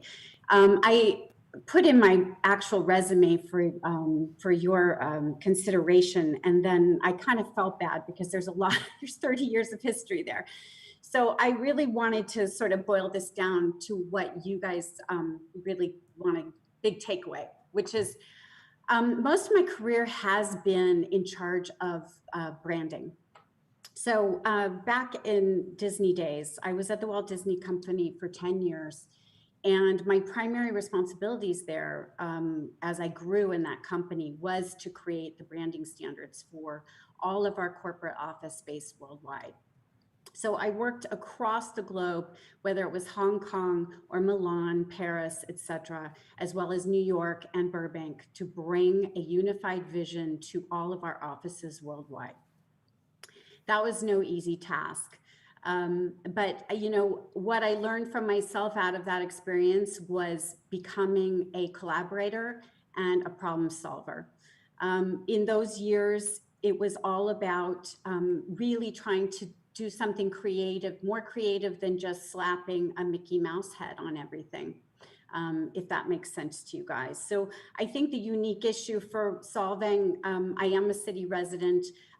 We moved in a year ago, and I'm really excited to be here and to develop and to have the potential opportunity to work with you guys on that.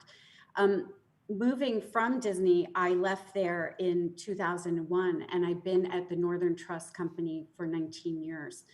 In that role, I have been in charge of all of our branding as well in design and construction worldwide for that unique and boutique company.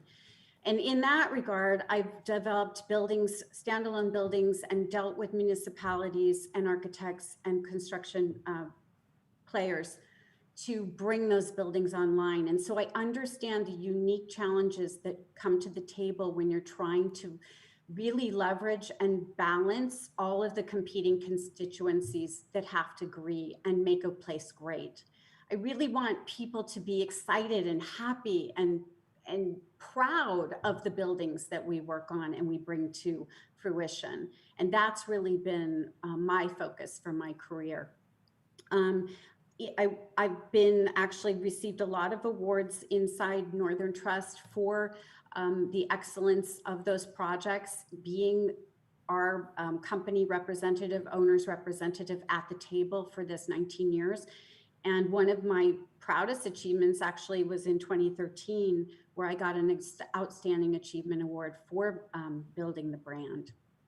So I really would love to be given the opportunity to sit on this branding and design committee, give a voice to help problem solve, to help keep the unique beauty of this lovely town, to balance the competing constituencies of developers' needs versus budget versus what we'd like to do to keep and retain that unique quality. And with that, thank you. Okay, questions, everybody? Yes. Karen? First of all, thank you. I'd like to ask, what do you see as the biggest challenge for you in the branding of Solvang?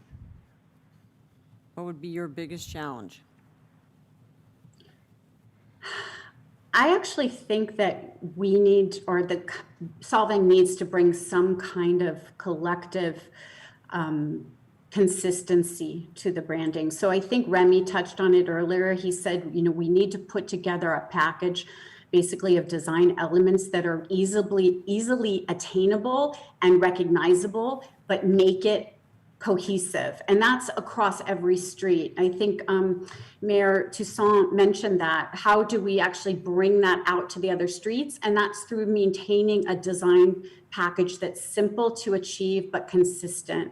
And so that could be anything from the signage to the decorations, to the lighting packages, to the landscaping. But again, something that's not really incredibly financially burdensome, but something that we can start today so that in 5 years' time, by the time we, you know, get through some change, evolution, but capital budgets, people can plan, and over time we'll have a much more consistent brand to that, and that is in something as simple as consistency. Thank you. And you said you moved here when? We bought our house in May of 2019. Okay, and then you work in Solvang as well? My day job is for Northern Trust. I work remotely and always have in this role for 20 years. Got it, thank you. I had a question. Go ahead. Which building in Solvang, in your opinion, best fits Danish brand, which is most on point?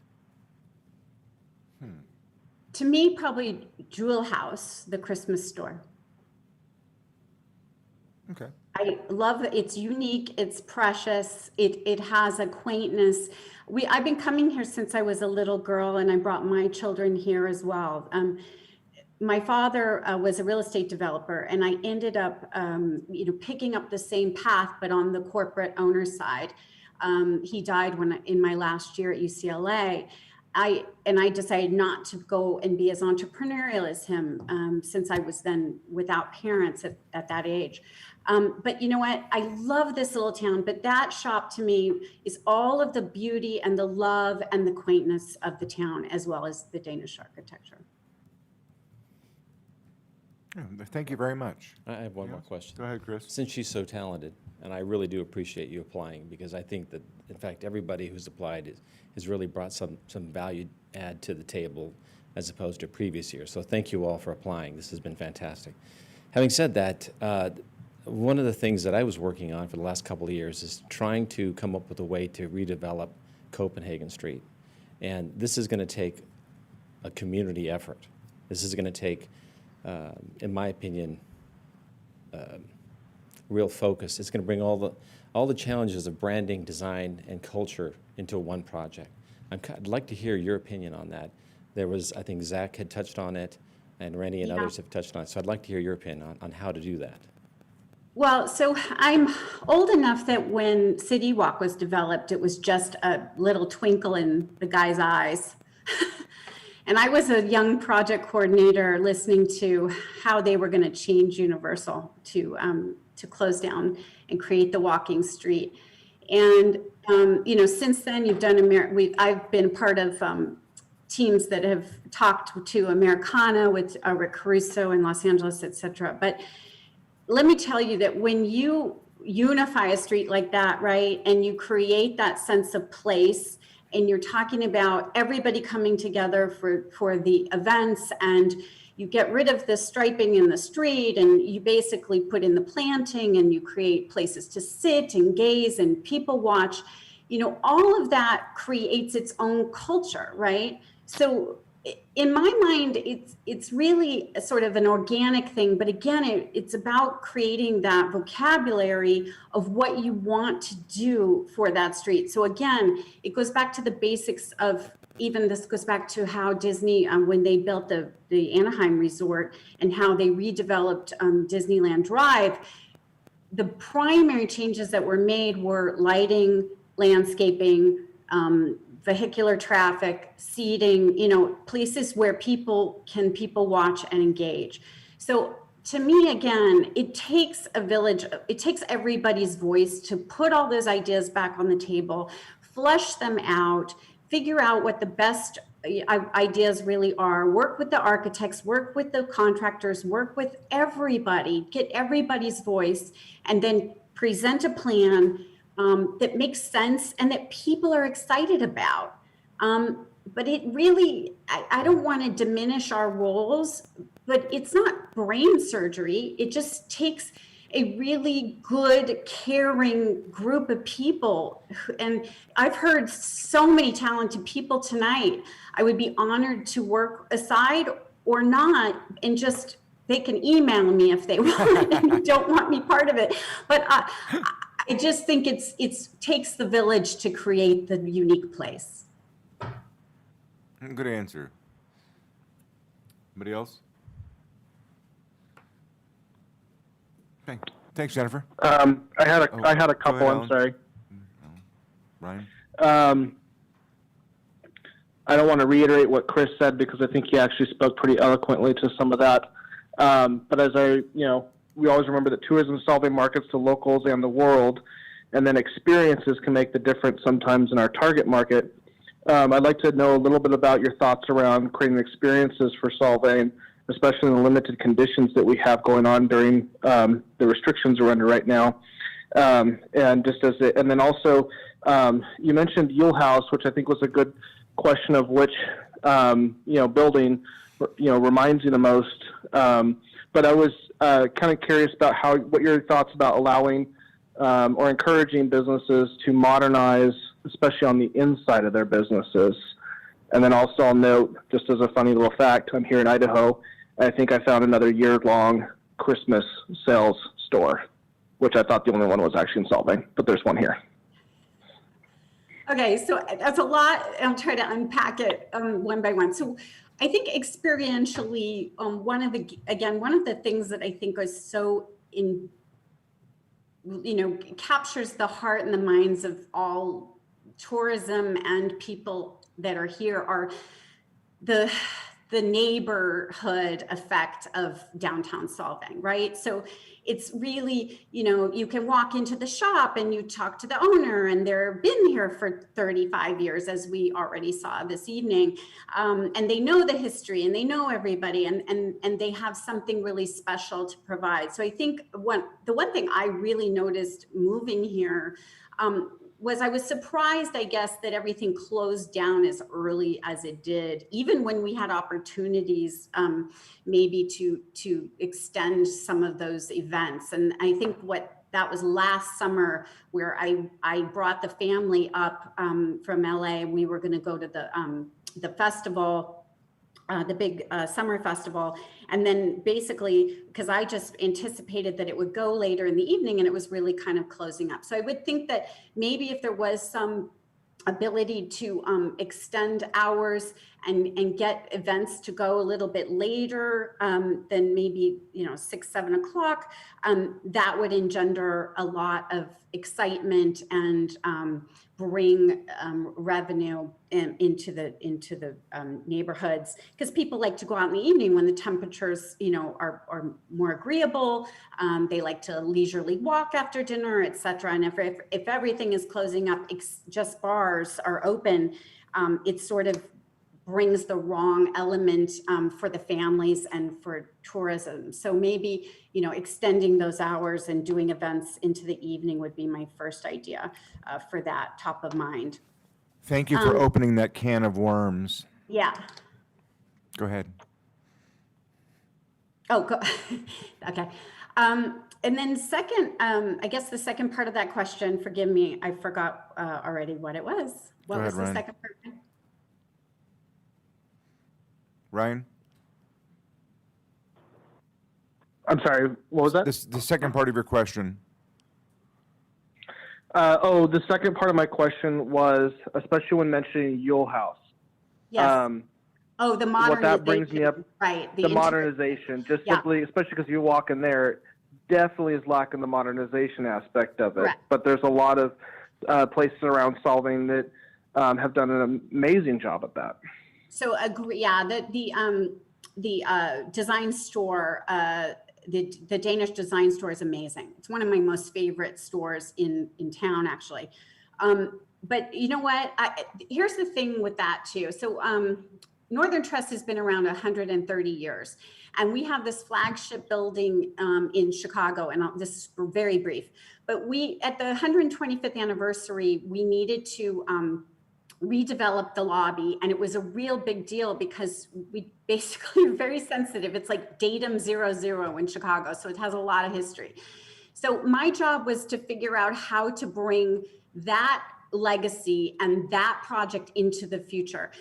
Well, what we did was we basically created a new lobby. We did not decimate the old bank lobby. We retained it as banking, but we added and updated a new lobby based on some unused space to the north of that project, or to the north of that space, and did a full modernization that connected the old to the new very seamlessly.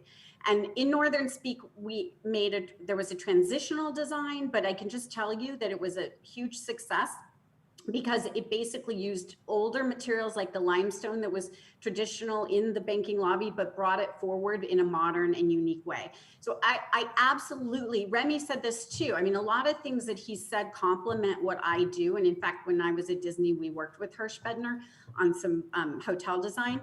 But the fact is that you can do that. You just have to do it thoughtfully. And it's not just being cheap and putting drywall, rock up and painting it all white and calling it modern. I mean, it takes more thought than that. But I have a feeling that with the group of people you'll bring together, you're not going to have a problem with that. Okay. Perfect. Thank you. Thank you. Appreciate it, Jennifer. Thank you. Okay. Next candidate we have is Julie Palladino. Julie, are you online with us or in person? There you go.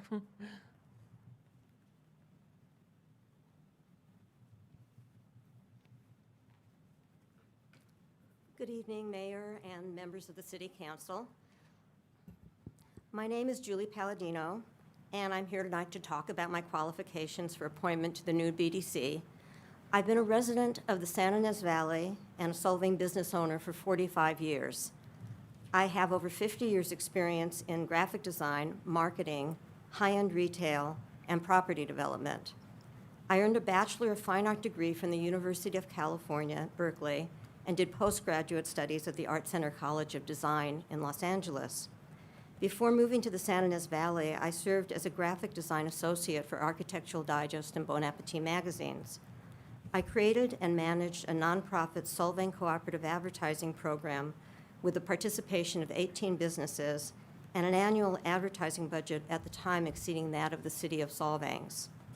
I developed and operated a cooperative advertising program for Architectural Digest magazine with the continued participation of multiple California businesses over several years. I was a chairperson of the Solvang Task Force Committee, comprised of 20 Solvang businesses and property owners, which was formed to make marketing and advertising recommendations for the city of Solvang. I was president of the SCVB Board of Directors approximately 20 years ago. For the Solvang Theater Fest Capital campaign of 2007, I created the logo, title, and all marketing materials. Together, my husband and I redesigned, remodeled, and developed several of Solvang's most derelict properties, including the building currently housing the Mole Hole, which was a video arcade prior to our acquisition and redevelopment, the old mill shops, which became and remained fully occupied during our ownership, and one of the first houses in Solvang built in 1912. We also redeveloped and operated the Solvang Gardens Lodge, remodeling all rooms and creating the lush gardens and water features. I was responsible for the logo and website development and all marketing, dramatically increasing the occupancy and ADR. We won beautification awards for each of these developments and also for the new stone structure and landscaping on our property in Los Olivos. We participated in the design, development, furnishing, and extensive architectural millwork of 3 restaurants in Santa Barbara, the Good Earth, Rusty's Pizza, and the Lighthouse Restaurant, and Cafe Angelica in Solvang, for which I created the name and designed the logo and the menu. We developed, owned, and operated for decades Hours Antique Clocks and the 8,000 square foot Solvang Antique Center. We sold the businesses in 2010, and they both continue in operation today. We currently own and operate Renaissance Antiques, Renaissance Design, and Renaissance Architectural products. It's my personal and professional desire to see Solvang flourish and prosper while maintaining the uniqueness and character that sets us aside from other tourist destinations. I thank you for your time. Thank you very much. Questions for Julie? Ryan, questions for Julie? Let's see, I think I have a couple here. Well, first of all, I'd just like to comment on the amazing property in Los Olivos. I drive by it all the time. Awesome job there. Thank you. And then the clock tower. As you know, it's gone through recent renovations. Yes. I'd just like to know how you feel that those renovations are going. And then the last part is, out of curiosity, what is the total average budget of Solvang? I'm sorry, what the last question I didn't understand? I didn't hear either. What is the total I'm what, just Ryan? curious on average budget of Solvang yearly. For marketing? Advertising budget? I'm not sure that, this was a number of years ago, so it wouldn't really be relevant. I don't think the figures. Oh, during your time With before. inflation, the figures have really changed radically. So it's hard for me to answer that. And in regard to the changes that have been made in old mill shops, in general, I feel that when my husband and I moved to Solvang, it was in the 70s, and there was a lot of color on the buildings. And it was very pretty, and they're all different colors. And I just, at a later time, I thought, well, that's because it was the 70s, and color was really in. And then we went to Copenhagen, and we realized that those colors were really authentic. And over the years, we've seen gradually, one after another building in town kind of made generic looking. There's so many white buildings with gray bendings now that honestly, from certain directions, you can't even tell which building you're looking at. And I feel that we had a lot of really beautiful traditional features on the old mill shops building that shouldn't have been allowed to be removed, primarily the windows that are very commercial looking now on the main level, which were very traditional looking before. And I know they're going for a different look, and perhaps the modernization should have remained on the inside instead of on the outside of the building. Okay. Anybody else? Any other questions, Ryan? Well, just more specifically on that. So one, I'm just curious how you feel that the clock tower renovations are going, both inside and out. And then number two, you spoke to rooftops, and I think that's actually a really important element of Solvang. I like that you recognize that the colors and stuff on the outside and things can be a little generalized as time has gone on. But what do you think about the future for the unique rooftops, non-unique, composite shingle, not composite shingle? I noticed in our design guidelines in the past, it's actually said, no composite allowed, but we have composite everywhere. I think there's like a deciding point here that needs to be made. So I'd just like to hear your stances on some of that. Well, I think there's fire restrictions against, that's one reason I think that they're using composite. I'm not really sure.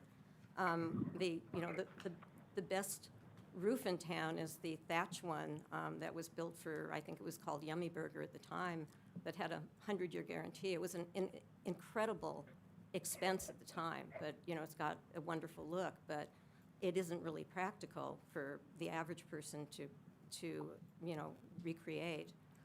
They used workers from Europe, and they were here for a very long time, and I think that roof 30 years ago cost $100,000. I think that some composite shingles are very good looking. In terms of fire restrictions, tile would work, but I don't think that really is a Danish look. And when you refer to the clock tower, are you referring to the Old Mill Shops building in general, or just the tower? Well, you have the renovations being done by, was it Red Hawk You got Fitzpatrick's there. You have the, 14 boutique room clock tower. It's basically your next door neighbor. Right, right. Well, I already addressed the fact that I felt that the windows were, it was very disappointing when the traditional windows were removed.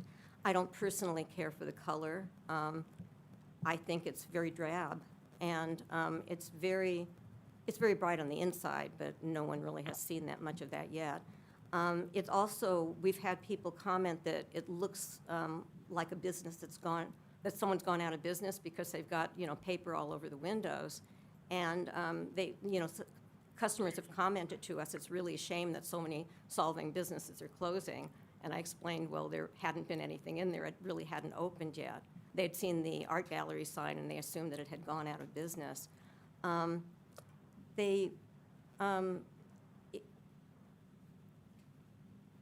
we owned the old mill shops and we had the Solvang Antique Center upstairs, a day didn't go by when people didn't pull up in front of our shop and take pictures. And I think it was the most photographed building in Solvang. And I just don't think that's going to be the case any longer. I'm sorry. I can understand that sentiment. My last question is, at the very top, there's the louver doors up there, and I've been told that the plywood-looking material is stained glass. Is that actually stained glass that looks like plywood? It is. Sadly, that was something that we never addressed properly, and I guess it hasn't been addressed since, but it is stained glass. Okay, thank you. Okay. Thank you, Julie. Thank you. Okay.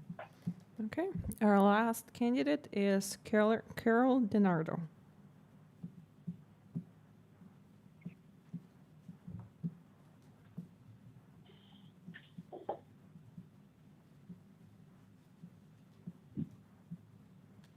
Good evening, Mayor Pro Tem, and City Council members. My name is Carol DiNardo, and I've lived in the Santinas Valley since 1984, and I am an archaeologist and architectural historian. I've accumulated more than 35 years of experience in cultural resources management.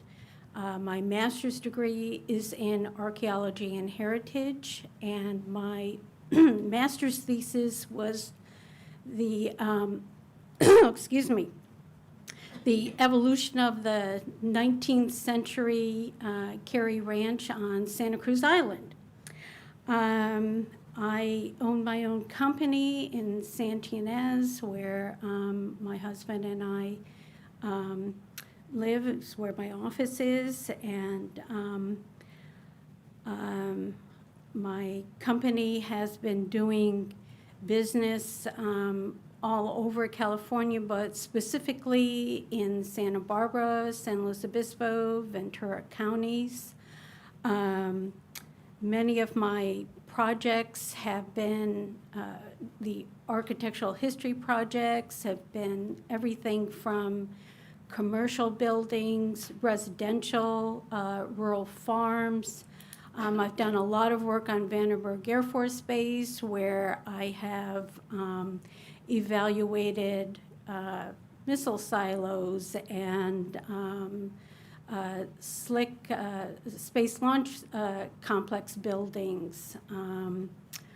I evaluated a whole array of different types of buildings, some in Solvang and throughout the Santinas Valley. And I would really enjoy working on the branding and design committee, because I think I've got some pretty good ideas about how to improve the Danish heritage of the town, having lived here for as many years as I have. Anyways, I bring years and years of experience in the profession. Thank you. Okay. Thank you. Questions? Ryan, questions? No questions. Got it. Thank you very, very much. That concludes the list, unless possibly Candy Eddie came back. We'll check once again. Do we have Candy Eddie online with us or on phone? Can somebody run and get her, go to her house or something? We can wait. Looks like we don't have Candy with Okay, us. all right.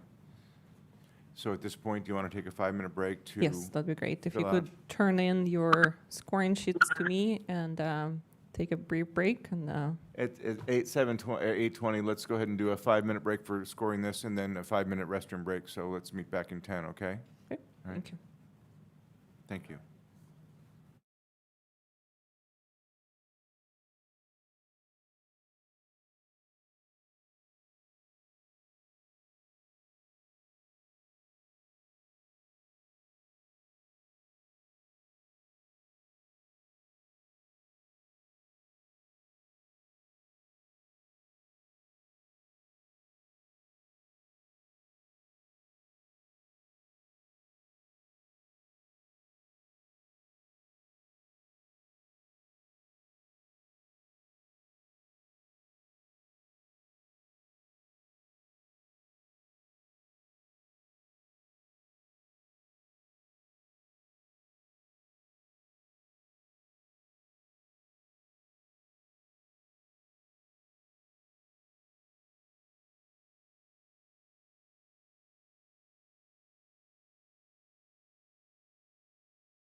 All right, we'll bring the council meeting back to order at 8:41.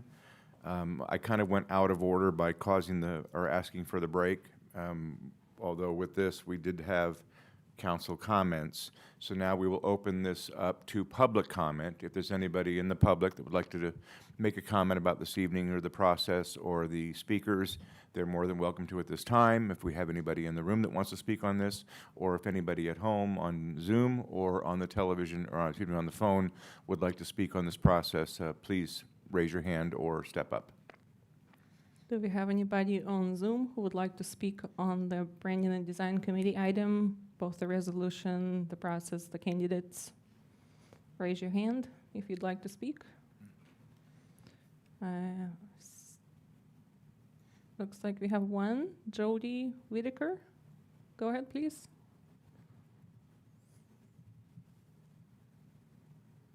Jody, you can unmute yourself. Hello? Yes, Hi. we can hear you. Hi, thank you. Is it time to speak about the fourth issue on the item or on the agenda regarding horse carriages? No, No. not yet. Oh, okay, I'm sorry. Then I'll wait. Thank you. Anybody on the phone would like to speak on the Branding and Design Committee item, which was moved from item 5 to number 4? Okay. Seeing none. All right, so back to council discussion. It's a little bit different this way, but anybody else have any other comments before Zena announces? I have a couple of comments just on the applicants, but go ahead. My comments had more to do with the new direction that we're taking, and I really appreciate not just the volunteers, the people who are volunteering to be on the BDC, but also the work that they're going to engage in to help develop a new brand, at least help the council and the community develop a new brand, a new design, and reflect all that reflect our local culture in the brand and the design. So I want to thank everybody for their coming up and interviewing with us, and I look forward to the results. We've had a great turnout tonight. Okay. Daniel, anything? Karen, anything? Yes. Go ahead. I am very pleased to see the interest and the qualified individuals that have applied for this. I only wish that we could continue, and I hope we can continue to get very qualified candidates coming forward for other boards or commissions that may be available within the city of Solvang. So thank you so much for your time. And my only comment is that you're putting down numbers on a sheet, 1 through 11, but I'm not just saying this. There's 11 people that made presentations today, and every one of them could fill this position on this branding committee. Personally, I don't know if we do our own scores or whatever, but I tried to do a mix of professionals, lay people, old, new. So that's just how I voted. And if to vote somebody lower doesn't mean that they're not perfectly qualified to sit on the design review board, but it's just the way it is. And it's just my idea, or my choices were just a good mix of expertise and just outlook. Anybody else? Okay. Zena, at this point, do you have the results? Yes, I do. If you could just show my screen, please.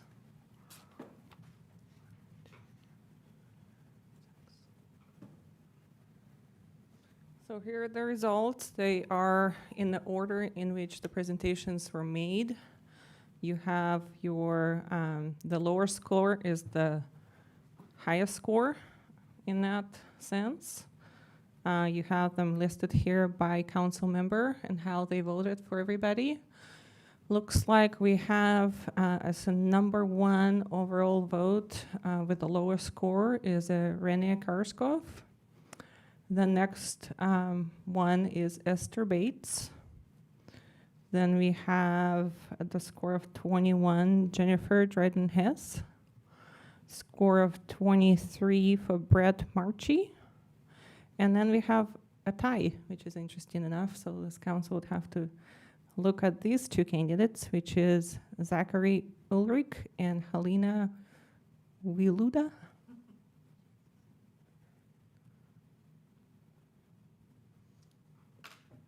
So what do we do with that? So with this, I mean, this is non-binding results. This is a methodology for you to select. You're seeing now what the council as a whole has vote looks like. Those are the top individuals. So you could deliberate and see if you would like to use this scoring to appoint the first 4, and then deliberate between for the number 5 between those 2 candidates. Well,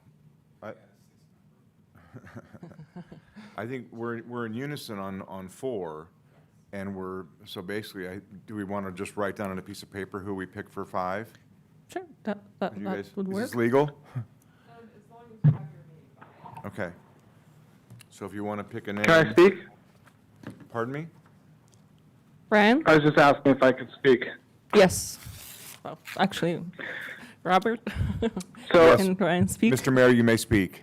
No, it's one of the candidates. Perfect. Oh, no, I'd be very happy. I mean, first of all, I couldn't speak earlier because it's like the muting and the unmuting, and so I talk into a dead thing. But anyway, I really, really think that one of the smartest things this council did was open this up to the Valley, especially because we're really looking for a good mix of qualified people to run a nice, efficient board that anyone, could have a great experience with and be successful in solving.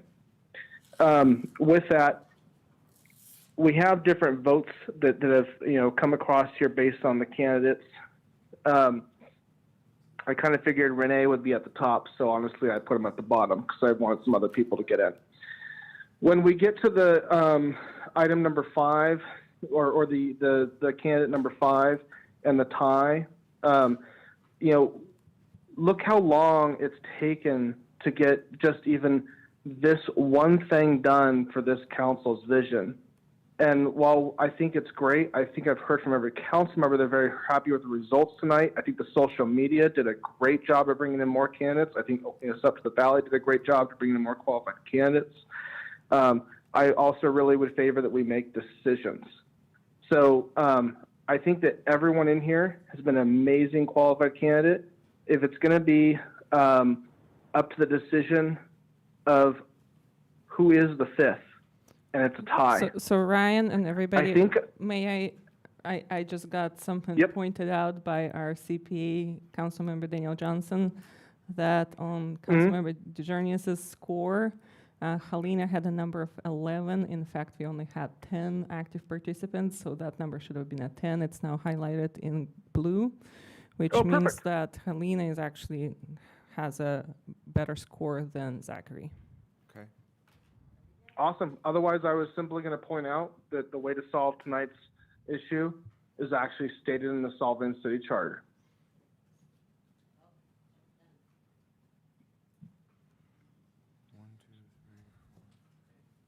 Okay, so these are the top 5. So Helena's in the top 5? Helena is in the top 5. Okay, so say it again from the top to bottom. So we have Renee Karskov, Jennifer Dryden-Hess, Brett Marchi, Esther Bates, and Helena Wiluda. Got it. Well, for those who are here, Rennie, Brett, Helena, congratulations. Thank you very much. There was no one here that wasn't worthy or could not have done a great job on this, and I appreciate everybody that made the effort. And I was thinking the same thing that Karen was. It's like, please stay involved. Everybody that made a comment has something to offer the Valley, and I wish there was more things that we could all do. But anyway, so at that point, we're done with that?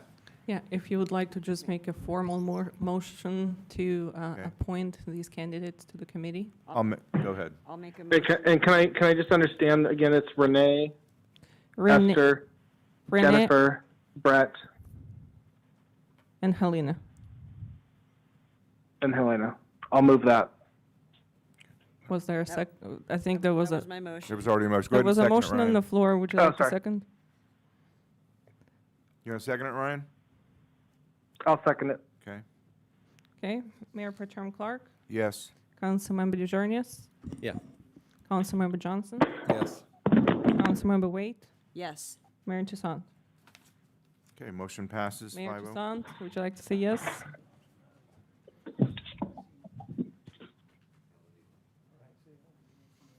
Okay. Passes 4. And you will be contacting the candidates that were selected via email and set up a meeting, et cetera.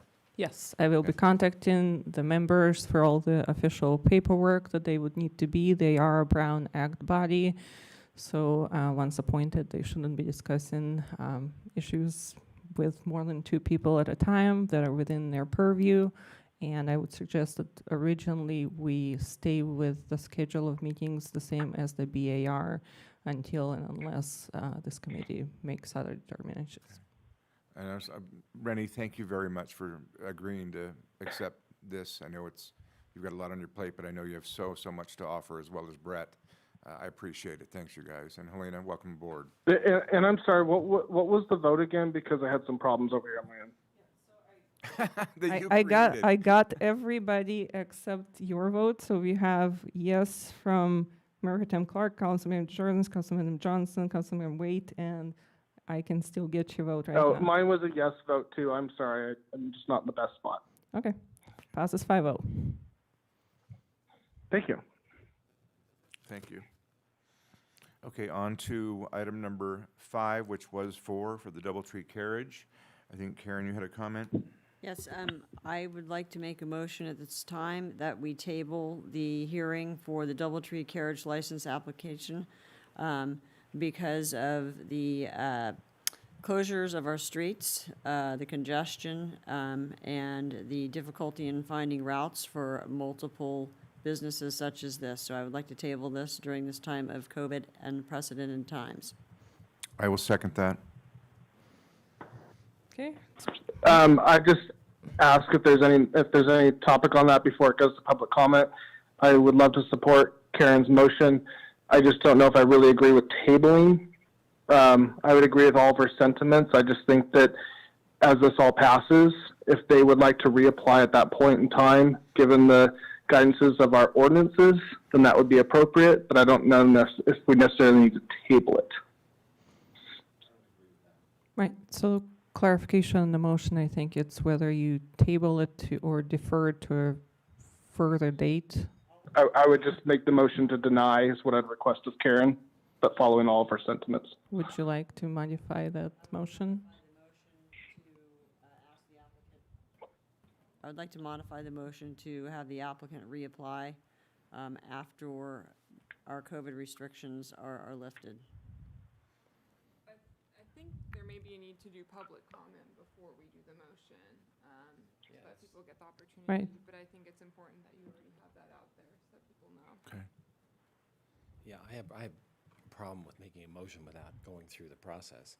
And I agree with Mayor Toussaint. I think we should defer it, and I'd like to hear, there's a number of people, I believe, that are on the line that want to comment on this. Do we let them comment first before we vote? So, Chris, if I could respond to you, I think that if we move forward with Karen's motion with my modification, we'd accomplish all of that, simply because we're just making a motion a second prior to public comment.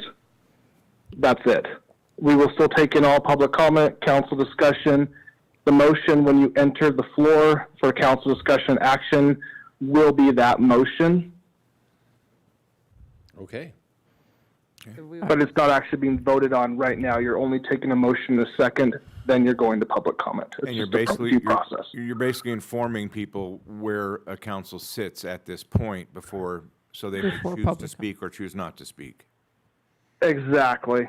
So you're already basically letting the people on the floor know where maybe a council member or two are aiming to go. Well, I think the problem is that that's effectively, if you're really doing that motion, that's denying them the opportunity to do public comment. We don't want to do that. Well, but we have, with all due respect, we have tabled items before, which is why I said table, and if you table an item, then we don't do any comment on it. Yeah. It's tabled. But if the motion is to deny, a motion and a second, right? It's a motion and a second. You then go to public comment. That's simply it. There's nothing else to read into. And then you go to public comment. It's we hear the public nomenclature comment. of deny That's- versus table. Yes. Okay. And we are talking Right. about denying right now. Right. We All are, right, and so then we should open it to public comment. You're talking about denying the this application. Yes, at this time. At this point in time.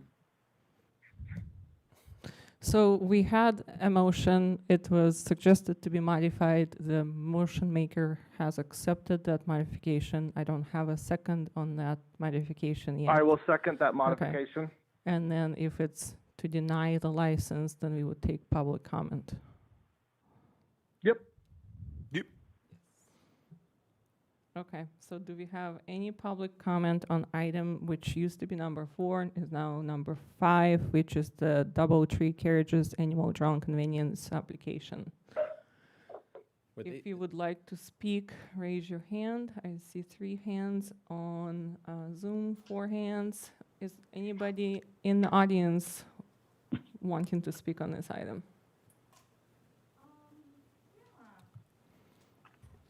We have 1 person.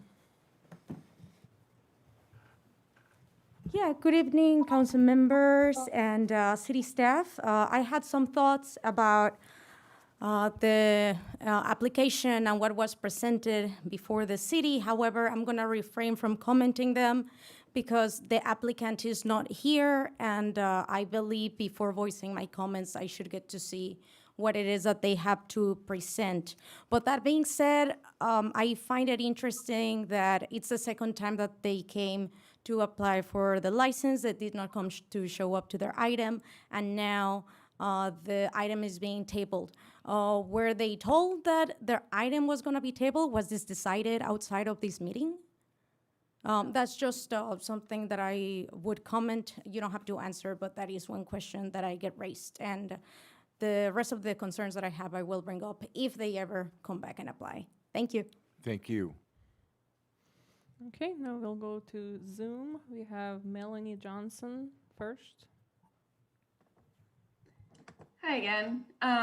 So my name is Melanie. I'm talking on behalf of PETA, and as I mentioned a little bit earlier, I visited Solvang last March on vacation, and I'm here again today to really urge you to deny a license to DoubleTree Carriages, to deny a 5-year license extension to Solvang Trolley, and to ban horse-drawn carriages and trolleys in the city altogether.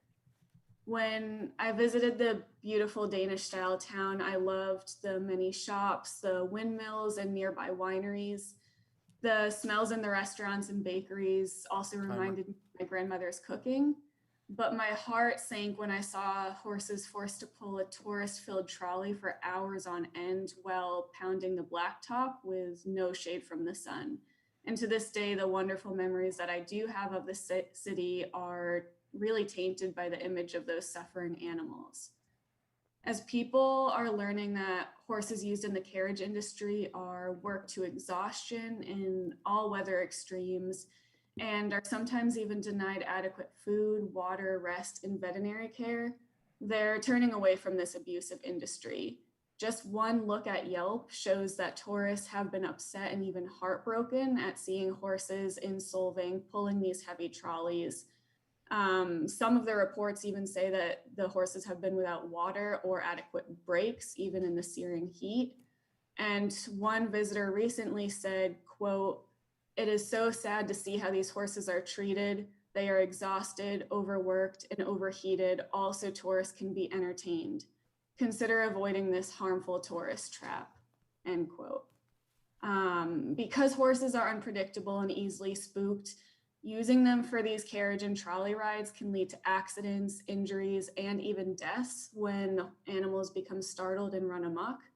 Last month, a horse died in Charleston, South Carolina, after sustaining leg injuries when he took off running while pulling a carriage. And earlier this year, a horse was euthanized after collapsing in New York Central Park. Because of this, communities across the country are banning horse-drawn carriages. Chicago just became the largest city in the US to do so, following Breckenridge, Colorado, and West Palm Beach, Florida. And after a horse dropped dead in front of tourists in Salt Lake City, its council voted unanimously to ban the trade.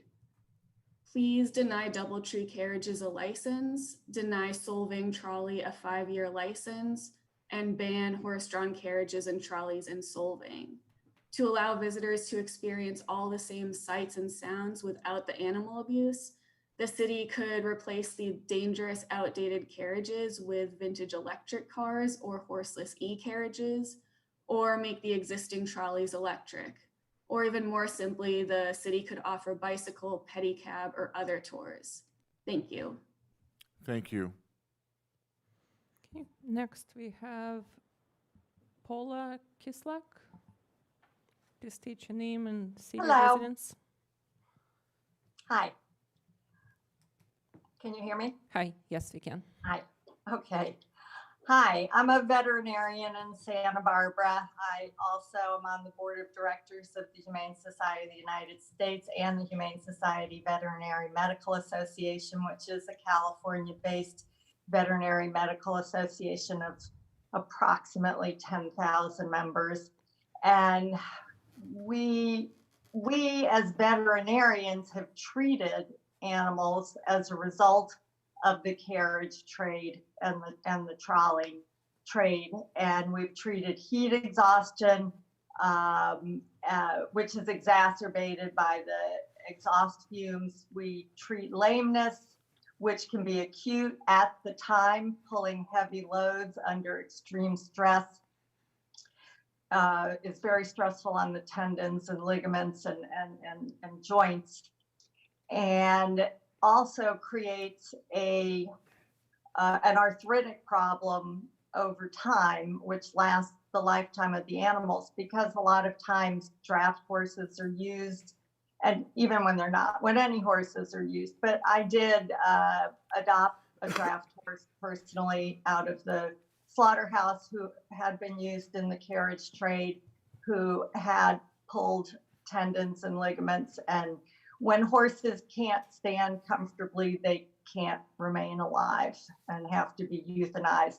And that happens at an alarming rate, both in the industry and for animals that are retired from the industry. So there's injuries, and there are injuries that also occur acutely as a result of either being spooked by traffic or horns or other ambient noise, and then they run and they'll have cuts and lacerations. And so I would like to see a ban as well. There are so many other kinds of transportation and so many other better forms of entertainment that aren't abusive to animals. I'm not sure what's been decided to be going on here tonight. I mean, I think I shouldn't be speaking at all, which it's a little late for that, if it's been denied, but I don't think the permit has been denied. So in the interest of even taking it one step farther, I'd say I'd hope that the city council would never permit this abusive industry on the streets of our beautiful town. Thank you. Thank you. Okay, next speaker is Jody Whitaker. May I just ask the location of each one of the three prior speakers? One was Santa Barbara, one was East Coast, and correct? Yes. Okay, and then now we have one. State your Hello. name Well, we have and three. where do you live? My name's Jody Whitaker. I live in Chicago, Illinois. Okay, thank you. You're welcome. Thank you for this opportunity to speak today. Just wanted to give you some reasons why I hope you will deny DoubleTree Carriage's request for a license. Urban carriage horses are purely an attraction, not a necessity, and the majority of society no longer approves of animal exploitation disguised as entertainment. We are certain that Solvang's tourism industry will improve when inhumane horse carriage operations are banned. Given the many documented health and welfare issues for the horses, including being overworked, denied water, and worked when it's too hot, the only sensible solution is to ban them from use. As other speakers have mentioned, in just the last 2 months, 2 carriage horses have died. Caserta, Italy just banned horse carriages after a carriage horse died there in August. So we're asking you to please do the same thing before you have a similar tragedy, which is bound to happen. Many cities are realizing that humane tourism is the way of the future and have recently banned horse carriages. I was very involved in the Chicago campaign where we documented for 3 years horses being overworked more than double what the law allows, not being provided water, worked when it was too hot. The city of Chicago did not have the money or the resources to go down on the weekends to monitor the horse carriage trade, to be sure that the animal welfare laws that are on the books that were created with the input of veterinarians and equine experts were enforced. They never were enforced. And unless your city is enforcing the animal welfare laws, there's a very good chance that the horses are going without water, going without food, working when it's too hot, working more than the number of hours allowed, and so forth. So please join our compassionate movement to end this exploitative, dangerous, and unmonitored activity by denying a horse carriage license to DoubleTree carriages and actually enacting a full ban on horse carriages in Solvang. Again, I do live in Chicago, but I would love to visit your city. I would love to visit a lot of cities, but I never will. And I will not give my tourism dollars to cities that still allow animal exploitation on their streets. I just looked at up the deaths in the last 2 years. 18, as far as I know, carriage horses have died in the last 2 years, and 11 humans because of horse carriage rides. So it's not just horses who are suffering. It's a dangerous activity that is simply unnecessary in 2020. There are all sorts of fun activities that we should not be using animals for animal exploitation. And we definitely don't need to use it as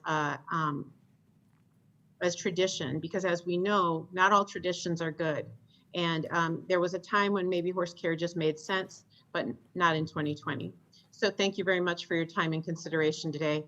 And one last thing, my organization has over 2,400 members, and we all support a horse carriage ban.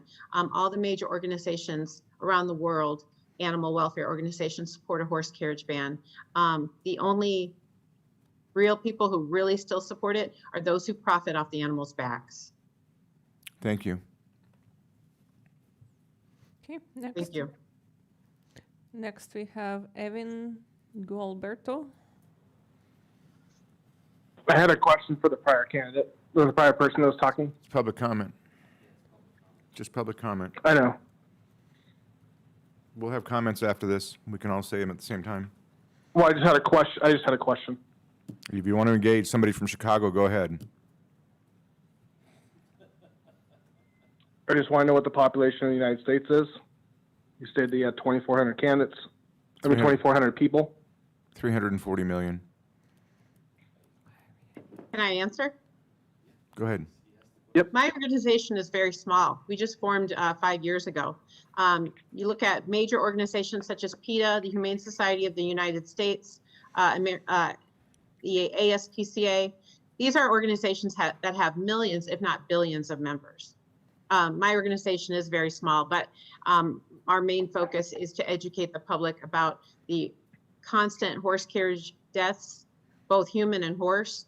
And again, the fact is that we don't need inhumane, exploitative activities on city streets. So no, I don't know how many people are in the world, but it's going in this direction. And people don't want to see animals abused.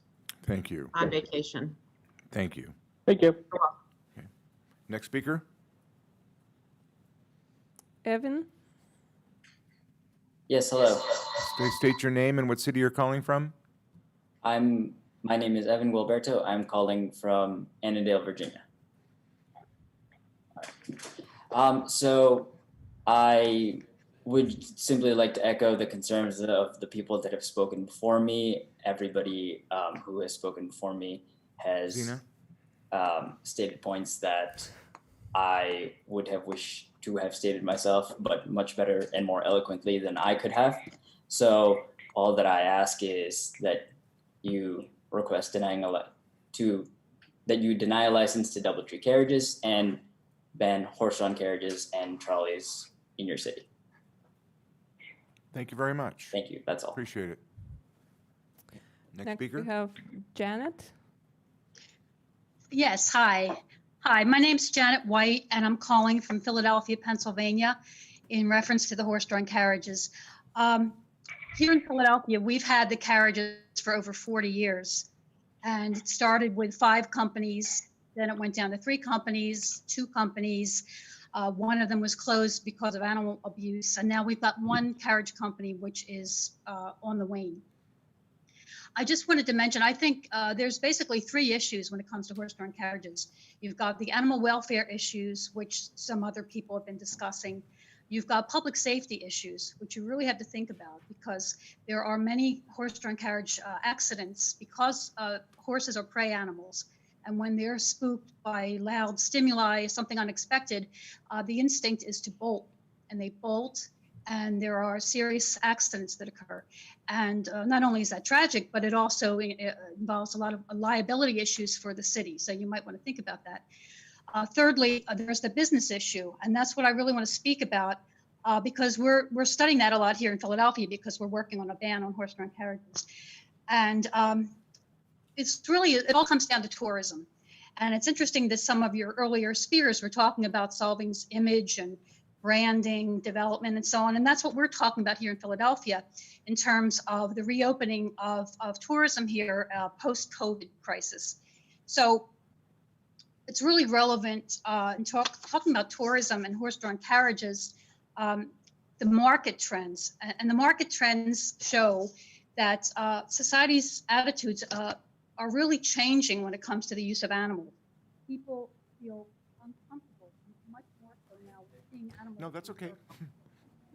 Seeing animals worked out on the streets.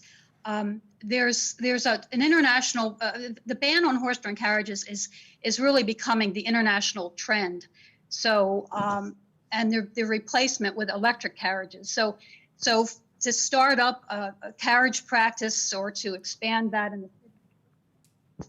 the trend.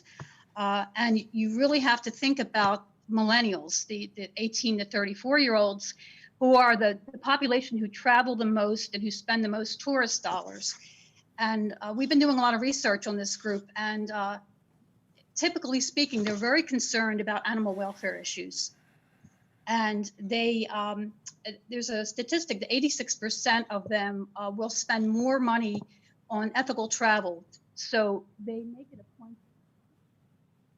Don't typically like horse-drawn carriages or seeing animals being worked in that way. And tour companies are responding to that very much so.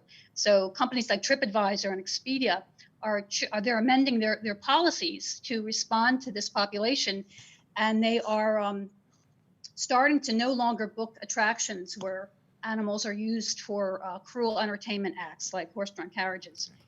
So I think these are all things you need to consider when you're thinking about using horse-drawn carriages in your city or expanding that. We're really looking into electric horseless carriages here in Philadelphia. We're meeting with city council members, tourism officials, Chamber of Commerce. There's a lot of interest in this. And a ban on horse-drawn carriages is really being discussed very seriously here now. So I hope that your city will really think about this, do the research. I'm going to send you some data if you're interested, and prohibit the use of horse-drawn carriages, because if you're doing this, it really is going backward in time, and you're going to create a negative image for your city. Somebody mentioned there are some very bad Yelp reviews about the carriage tours in Solvang. So I hope you'll consider seriously banning horse-drawn carriages and using something like the electric carriages, which really are a win-win for everyone involved, including the carriage companies. Thank you. Thank you. Thank you. That was a really insightful comment. Thank you. Okay. And then before we go to the next one, with figuring time differences where our callers are calling from, do you want to see if we've got anybody from like Belarus, and then we can just move west to maybe Berlin and Thank London? you for staying awake. Because it's what, 12:15 in Philadelphia right now. So maybe we could just pick the next caller from the furthest one east and go from there. Let's start calling off by country. Could we name like Taiwan first? Sri Lanka, well, that's different day. Let's pick the ones, what time is it in Belarus right now? Well, but a different day would be the furthest day, right? True. Look, I Okay, don't have, okay. Well- I don't have a problem with this because a lot of the people who came and spoke at the last meeting were not even from Solvang. Correct. No, I'm just trying to make it easy because these people from Philadelphia. and I appreciate your it's comment. 12:15. No, this is And I appreciate your international comment. speaker time. Okay, Well, that's public How comment. about Solvang speakers? that would be a concept. Oh, there we go. Solving speakers. They voted for us. Not the last time. Okay, who's our next Okay, speaker? So we have one speaker that I can see at this point. It's a Jeannie O'Connell. Okay. Yes, can you hear me? Yes. Say your name and what city you're from, please. My name is Jean O'Connell, and I'm from Santa Barbara. I'm calling in from Santa Barbara tonight. And I certainly echo the sentiments and the ideas that Melanie and Paula and the woman from Chicago have already outlined. Janet, I'm sorry, I forgot your name. But since they've already covered a lot of statistics, I just want to add my voice to say that I love Solvang. I've been there many times. I find it charming. And I know that you want to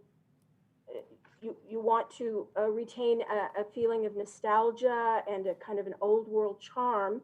But I think that you can still do that without the horse-drawn trolley if you'll just be more resourceful. I mean, you really have to find a balance anyway. You can't really go back in time. You have to offer tourists and even tourists from Santa Barbara, you know, all the modern amenities that they need in 2020. So I agree with Janet saying that, you know, it's kind of going backwards, but in a bad way, to try to employ, you know, horse-drawn carriages and trolleys to make it look nostalgic and charming. I think it can look nostalgic and charming, and still forego the cruelty to animals. So I'm someone who does get very, you know, very disheartened and worried when I see any animal in some kind of a stressful situation. And I'm sure that many other tourists are like me in that. And I've heard from some of the others that tourists do find it upsetting if they suddenly think, oh, well, all for their entertainment, some animal is suffering or stressed or overheated. I used to go places when I was younger and go on these trail rides, and I started thinking, well, gosh, these horses are all sweaty, and you know, they've got some sores. And so I'm certainly one of these people that if an animal is involved in the entertainment for a ride or whatever, I do begin to think, I don't know, this doesn't look right, this doesn't feel right. And I'm glad to hear that millennials, I'm not a millennial, but that millennials are beginning to pay attention to this, and that they would rather pay for ethical tourism, sustainable tourism, you know, humane tourism, rather than take the old nostalgic tour down the street with a horse-drawn trolley. So I won't try to. I know you're short on time, and the time is getting late. I just wanted to add my voice that when the time comes to vote on this again, when it comes to the meeting again, I do really hope that you will take a step, and that Solvang will take a stand and step up to the plate and consider banning horse-drawn carriages and trolleys altogether, but certainly to deny a license for this type of business. Thank you very much. Thank you very much. Okay, and we do actually have one, looks like last speaker, Susan Bott. I didn't see you, sorry, but please go ahead. Okay, thanks. I'm Susan Bott, and I'm actually in Solvang. In thinking about adding more vehicles to our city streets, I hope City Council will take into account the effect to our already congested traffic. My house is in the bottom of Solvang, the neighborhood's below Oak Street. Frequently, our neighborhood feels trapped by traffic congestion on Oak Street especially, but also on Alisal, 2nd Street, and Copenhagen Drive. You might think of traffic as meaning cars, but you have to consider pedestrians, the trolley, the Surrey cycles, and most recently the mokes and the rickshaw. They all have the same effect of slowing traffic to a crawl. This animal-drawn conveyance license application, if approved, would simply add more congestion to our streets. When will enough be enough? How many vehicles can you add, especially slow-moving vehicles, as they're termed? Do you consider the effect of adding more and more? That should be a major factor in considering your response to this application. Thank you for your time. Thank you. Okay. Any more speakers? Do we have anybody on the phone that would like to speak? If so, please go ahead. Okay, Zena, there was a voicemail that I forwarded you earlier from Sri Lanka? from Sri Lanka or something. I have not listened to it.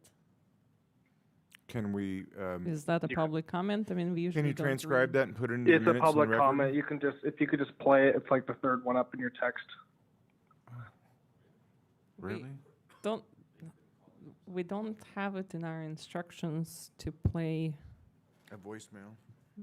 It's just at my request. Mayor Pro Tem Clark, it's your call. Is it less than 3 minutes? Yes. Swell.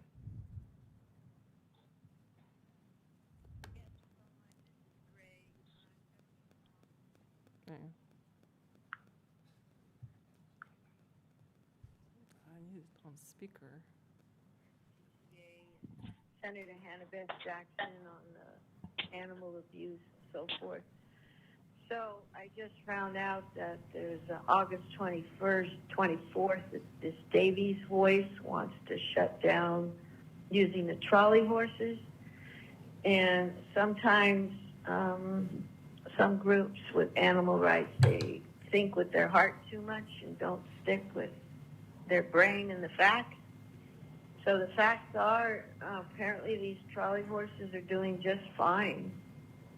And I'm speaking from an animal rights heavily involved. And I know for a fact when these horses, they're bred for this, if they're removed, they suffer more.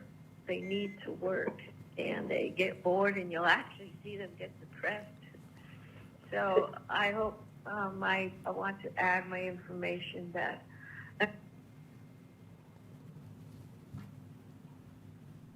Stopped. Thank you. I do not know. Are there any other questions? I'm sorry, any other comments from the public on Zoom, in person, or on the phone? I will make a comment because I think Hazel reached out to me today. And she said she had a list of names that she wanted to submit. Did they get submitted to the council? Yes, On the so side? you have a packet in front of you Is that what that this is? has some 500 names, I believe, And according to I'd like to Hazel. start reading them in alphabetical order, if I may. Well, I know that she wanted to call in, so. She did not indicate that she would be calling in. She said she didn't feel well today. Is so- Hazel on the phone to speak? No, I was wondering if she was on the phone. That was my question. Okay. All right, let's move this along. Can we start with the listing of the 500 names? No, but we can go to council comments. Wouldn't anybody like to comment on what's been said this evening? I'm dying to speak. Sure, I'll lead off. First of all, I appreciate a lot of the comments that were made, and it made me stop and think that I think this council should reach out to the community through surveys and through discussion. There's no reason why we're in any hurry to do anything. As Karen pointed out, COVID has essentially shut down Copenhagen, and we don't know if we're going to open it up again anytime soon. I think that the idea of electric trolleys makes a lot of sense. I think we should explore that. Again, I'm not an expert in animal husbandry. I have no idea if the animals are truly in danger. I don't think we've ever had any accidents, have we, in Solvang? Not that I'm aware of, no. But at the same time, there is that potential, and they did bring that out. It's not necessarily here, but it has happened across the country. So maybe it's just a matter of time. So there's a lot of things that I think are worthy of further discussion. And as the town becomes more congested with outside visitors and things, maybe it's time to explore a different business model. Karen? I have no comment other than my original motion to deny their license at this point. Daniel, anything? My only comment is, I'm not a huge fan of the horse trolley or horses being used to pull things around town, but it's not my choice. I represent the citizens of Solvang, and it's what the citizens of Solvang like. But I have to comment on the irony of, and I truly believe that everybody made comments in Philadelphia and Chicago, et cetera, made very good points, and I understand their points. But the irony of coming from Chicago, that they got the city council to ban horse carriages, and you've got kids being slaughtered in the streets and hundreds of people being shot every single weekend in Chicago. And this is what the city council in Chicago, Michigan Avenue is burned to the ground just about. And this is what we're talking about from Chicago. If it was any other city in the country, I would probably pay more attention. But to come from Chicago is just priceless. Robert, do you know which city provides us the most tourists? Chicago. Chicago. I know. Just a thought. But I just thought that was ironic. There's a motion on the table. Is there a second, or the second still stands? Ryan? The second still stands. Okay. Which was Would you like to to deny put the them. vote? Deny the application at this point? Okay, and when we can discuss the ordinance? The Gonna revisit the ordinance ordinance is and the license. scheduled, or there's already prior council direction to bring back ordinance with considerations to extend maximum amount of time for a license to be up to 5 years instead of just the 1 year. Okay, so that's on the advanced calendar. That's an advanced calendar. And in the meantime, well, I don't know whether to bring it up now or under council comments, but I'd like to encourage staff to develop a survey for the voting members of our community. It's nice to hear from people outside the community. When we had the trolley debate, or when they were discussing their license, half the people who spoke weren't even from Solvang. I want to know what the community feels and thinks. That's who we represent. You can ask the motion maker to modify the motion, which can be rejected or accepted. Can I make a new motion to do this? Because what she's doing So is fine. prior- I just want to direct staff to prior look to the into new- this. Sorry, can you hear me? Go ahead, Karen. I do not wish to amend my motion. I wish to deny their license at this point. Can I speak? Go ahead, Ryan. Okay. I was just saying I understand Chris's sentiments. However, I'd say that if you look back on prior council meetings, there's actually a tremendous amount of data there. That data is what I'd hope that the council and that staff would consider in negotiating a longer-term license for the current carriages. My viewpoint is just simply that if you can't even get, there's enough drama basically that follows the current carriages. If you can't get that under control, why would you even be thinking about allowing something else on the road? You certainly could do further polling and stuff like that, but this traditionally has been a more heated topic here in the city of Solvang. So I was hoping that we'd look back at some of what those things were and then bring those things back to the council for discussion and action. And that process I'm okay with. That's why I support Karen's current motion on the floor right now, which is to deny the current request for an additional license for an additional horse trolley to be on our roads. Can I add one thing to that, Ryan? Yes. Prior to the original trolley being approved several weeks ago, there were 14 emails supporting the trolley, and there were none, or actually there was one against before that original meeting. In the week after, and then this week leading up to it, there's been 52 emails that we've received asking us to not have horse-drawn trolleys, et cetera. And granted, Right. many of those were from Chicago, but I'm sorry, but those are the ones that don't concern me. It's the ones that concern me are the people that live here and the people that are affected by life That's really here. the point. And to Susan Bott's point, I agree with everything Susan said. And I have agree with been the everything Susan victim Bott of said, this too. Over and over again throughout the years. I used to live down in Alsau Glen, so I know exactly I empathize with Susan. So that's why I'm suggesting I'd like to hear from the rest of the community. And I think since we're not in any hurry, I'd like to see that the staff put together some kind of a survey And I don't know how to tell you to do that, other than No, but maybe to amend your. No, I think we can do that outside of the amendment. Yeah. We don't Okay, need to amend that's the Yeah, fine. motion. but I agree with Well, you. you can simply follow with the same motion. I never mind collecting more data than none. I greatly agree with Susan Bott's statements that she made, and that's why I had the position tonight. But if you want to hear more data back from Solvang, again, I'm always cautious of data because it goes through the local press, who sometimes has its own bias or things like that. But I'm always open to hearing it, and so I certainly have no issue tonight with moving on with the motion that's already on the floor and just simply requesting or directing staff to move forward with the survey. I would agree with that, and I'd like All to right. hear. I'd like to see if the community, what the community's thinking is on electric trolleys, because as we move toward more congestion, not less, I think maybe that's the right way to go. But these are the questions I'd like to have answered through a survey. And I will just simply note that I do believe that our current trolley company does have, I think it has a tractor. I think it does have other forms of pulling the trolley. And the reason why it has that is for like what you're probably experiencing right now, which is the smoke caused by the fires. So there are other alternatives. And they I do would like have to move those. move this meeting along. So can we get to a motion? Yes. We Let's we get have a this going. motion on the floor in a second. Then let's vote on it. Mayor Pro Tem Clark? Yes. Councilmember DeJarnius? Yeah. Councilmember Johnson? Yes. Councilmember Waite? Yes. Mayor Toussaint? Yes.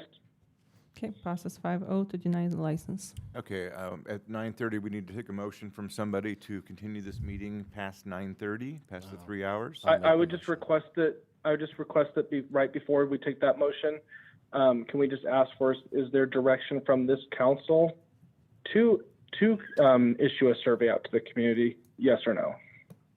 I would say yes.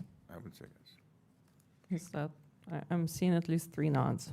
Let's hire a consultant. Let's hire 5 No, consultants. No, but I think this is part of the BDC, that, the branding, the design, and the cultural development evolution of this community. The trolley has been Great. a It's a fixture. good first project. Yeah, that's exactly right. Okay, would you like to make a motion to continue the meeting for the last item, number 6? I'll make a motion that we continue the meeting. Is there a second? I'll second it. Mayor Pro Tem Clark? No. Councilmember DeJarnius? I think I said yes. Councilmember Johnson? Yes. Councilmember Waite? Yes. Mayor Toussaint? No. Passes 3 yes, 2 no. You guys want to take a break? You want to keep going? Go ahead. Okay, let's go keep going. So we have Wait, my last- no was a yes. the last, we are on item number 6 now, which is marketing update by IDK. We should have IDK team on Zoom with us. Once again, we have them late at night. We'll try to maybe move them up the next time to where Are they in Chicago? I do not know. Go ahead, Cynthia. We can't hear you. Here you go. Hold on. Start over. Okay. So apologies from Scott. He's not able to be with us tonight. He had a family emergency. So I need to step in and try to get through this as quickly as possible. I appreciate everyone. We have some very good information here. So I'm going to share my screen.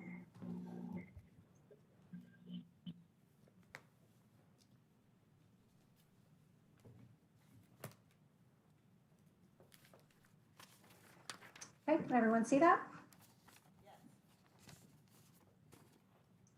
So tonight's agenda, it looks very long, but I'm going to take you through this as quickly as I can with the progress that has been made since our last presentation roughly 30 days ago. We have some ongoing data gathering we've been doing. Last time we spoke, we presented the survey that we had pushed out through Constant Contact as well as our social media channels. We have a lot of website activity based on our advertising campaign results. and some new reporting capabilities that I hope you've had a chance to look in your packet and review. It's very exciting to be able to track revenue. A quick update on the website and some quick updates on social media and PR successes over the last 30 days. So with that, I'm going to dive right in. We are still continuing to use all of the channels that you see on your screen to gather data, including the website, surveys, hotel planner data, e-blasts. Post-stay surveys are going to be implemented soon so that we can actually get feedback from folks who have stayed on site in our local hotels, and then of course, social media. Our traveler sentiment survey, we presented some preliminary information to you in our last meeting. People are hungry to hear from Solvang. This is really what this taught us. When we pushed the survey out, asking for people's sentiments about travel, we not only saw very positive responses in terms of, people are being very cautious and very thoughtful about traveling, but they are definitely open-minded to it. But what we also learned from that survey, in addition to their willingness to visit, was that our open rate on our 2 emails, we sent out the survey on a Friday and then followed that up on a Sunday with another push to the people who didn't open the first one, is our average open rate was 21%, which is 8% higher than the travel industry average. So people were very anxious to hear from us and very welcome to consume the information we sent. And our click rate was about 21% between the two, 20.5% between the 2 e-blasts, which is 16% higher than the travel industry average. So not only are people willing to travel, but they're also very hungry to hear from Solvang and what we have going on. In addition, we collected 992 surveys. We actually have a few that continue to trickle through. There were 218 clicks to the website content, with 86 of those clicks going straight to the COVID-19 update page. So people really want to know what is happening in Solvang, how is the pandemic affecting us, and what businesses are open, who has limited hours, who's available for hotel stays. Out of those 992 responses, 103 of those came from social media and 889 came from the constant contact database. And the social media is important because those are folks that are outside of our existing boundary with our database that we've collected over the years. They're new faces, new opinions, and traditionally a little bit younger than the folks we found in our database. So it's a very good blend of ages and areas. Our website visitation trends are becoming more and more positive. I went back and compared July 1st to August 23rd of this year over the same period of time in 2019. And this is straight from Google Analytics. All of these analytics here are screen captures from Google. And we are actually up 16% over prior year in website visitation. We're about 10%, 16% more people are visiting, about 17% more users. So people are coming back. We have revisits, if you will. Our page views on our website are up 21%, and the number of time and pages that people are spending with us has increased. And that's all very positive, even though last year was a normal year, and this year, of course, is very not normal. People are still engaging with us and wanting to know what's happening with us. Here's our top pages visited. Of course, home, of course, because people know the solvangusa.com website. The COVID-19, here is the second most commonly visited page. People are definitely wanting information on that. And the team has spoken together about trying to improve information, trying to keep things very current, but also trying to provide people with options when it comes to maybe limited hours, Monday, Tuesday, Wednesday during the week of some merchants, trying to really make sure that people know when they visit exactly who's open, making sure that our information is as accurate as possible to make sure that expectations are in line. And then the third most visited besides home and COVID was things to do, the top 10 must see to do things in Solvang. And this is our new cautious travelers landing page I'll talk about in just a minute. I'm sorry, have you broken down the responses by demographic groups, for example, male versus female, and then age? I'm really curious to see who's, I would like to see that. Thank you. Okay, I will make a note of that.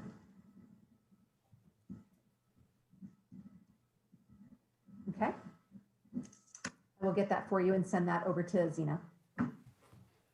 Paid advertising campaign that we spoke about in our last meeting launched last Monday, August 17th. And we have two different groups of people that we are appealing to. We have our cautious travelers, as we've labeled them, who are a little bit younger. This is the millennial target that we all know and love. We are targeting Central Coast, Southern California, and Central Valley audiences using social media, paid ads on social media. We also built a unique landing page with relevant messaging and photos that would appeal to them. And then here is the paid ad. Let me see if I can get this to run for you. That has imagery very specific. So there's more to see in Solvang is the message. We're open and we're waiting for you. And then I won't go over and click the Cautious Travelers landing page, but it is very much a reiteration of the digital ad, but we do break out different things to see and do in Solvang that would appeal to this younger audience. And then our Cautious Travelers 45 plus, same place, same geography that we're targeting. Our unique landing page has a little bit different messaging and of course imagery that would appeal to an older audience. And our digital ad is again the same message. There's more to see in Solvang, just with different images that would appeal to those as well. And so I've ran data all the way from Monday the 17th through last night to be as current as possible. And I'd like to go over those results with you. The good news is we have enabled detailed reporting of hotel planner bookings by property so that we can actually now attach revenue values to the paid campaign. We can do it by the ad set, so we can tell you if the 18 to 25 ad set is performing better or worse than the 45 plus ad set. We can set goals, which are actions. We can set actions taken, whether they've booked or abandoned. We can even report by property and by attributable revenue. And I'll go through all of those very quickly with you. So this is paid ad performance for the 17th through the 23rd. You can see that, of course, we have 100% improvement because we weren't running paid ads before. But more importantly, you can see that the clicks, we've had 6,282 clicks off the campaign. It's delivered 365,000 impressions. Our average cost per click is 71 cents, and the average click-through rate is 1.72. And the campaign is just starting momentum, of course. The more that it is shared and the more that it gets out there and broadcast, the greater these results will be. And we will definitely report on that in our next meeting. You can also see that our cautious travelers versus our 18 to 25 versus 45 plus, the 45 plus category is definitely getting almost 4-to-1 clicks over the younger demographic. So as a team, we've talked about potentially retooling what the messaging is for the 18 to 25 and doing a little informal focus groups here to really get a better feel for maybe the messaging or maybe the platform, the areas of Facebook that we're running this, maybe we need to retool that. So we're looking at that even though it's in week 1. We have established key booking goals.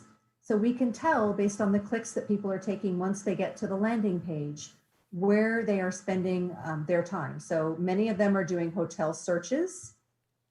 Then it goes to new leads, which is through Facebook. We're capturing their data. There's a form that appears on the landing page if they're interested in learning more or getting on our mailing list. They have selected a hotel or they're browsing rooms. They are adding a room to the cart. They are purchasing, and then they are requesting a visitor guide. So obviously there's a funnel happening here. There's a lot of people that are searching for hotels, doing some research. Many of them are inquiring and signing up for future communication, which is awesome. And then as we move into the actual booking phase, that funnel gets narrower and narrower. And this is very typical, of course, of a retail funnel. A lot of shoppers, fewer buyers. So we can also analyze by the landing page results. So here are our 2 paid display landing pages here, and this is where many of the sessions came from. But we can also tell where people are booking through Hotel Planner by where they're coming off the existing Solvang USA website. So here is the home page. Here is the COVID-19 page. So when they're there, they are clicking straight to Hotel Planner. Here's the things to do page, going to the booking Hotel Planner page. So now we have the ability to sort of analyze by paid versus organic or other sources, where our actual revenues and sessions are coming from, which is very exciting. So you can tell where they're coming from and essentially where they're staying and what they're spending. Yes. That's So amazing. this is where they are searching. So this is the review by property search. So once they get into Hotel Planner from our campaign, we can now tell how many times each property is being looked at. So Alisal is obviously getting the most events. That does not necessarily equate to the most revenue if people are not booking, but we can certainly see what's on the popularity list, if you will. So these here, the nulls are the tests and other things that we did to make sure that everything was working. And of course, the homepage, Hotel Cork, beneath Alisal is the second most popular, Chumash Casino, etc. And so you can see the total events here. And you can see this total number. I don't have all the events, of course, listed because it goes by all of the properties. You can see the unique events. Here's the event value, and this is where it gets very interesting. So even though usually it's a question of quantity to get to a certain revenue, in this instance, the event value, we've had $2,540 of bookings from this campaign. But interestingly enough, it is not amongst the properties that have had the greatest traffic or the most searches. You can actually drill down and see that we can look at revenue generated per property. And I've sorted them here by event value, which is what they're calling purchases. And it is, I can't even read that, it's so teeny.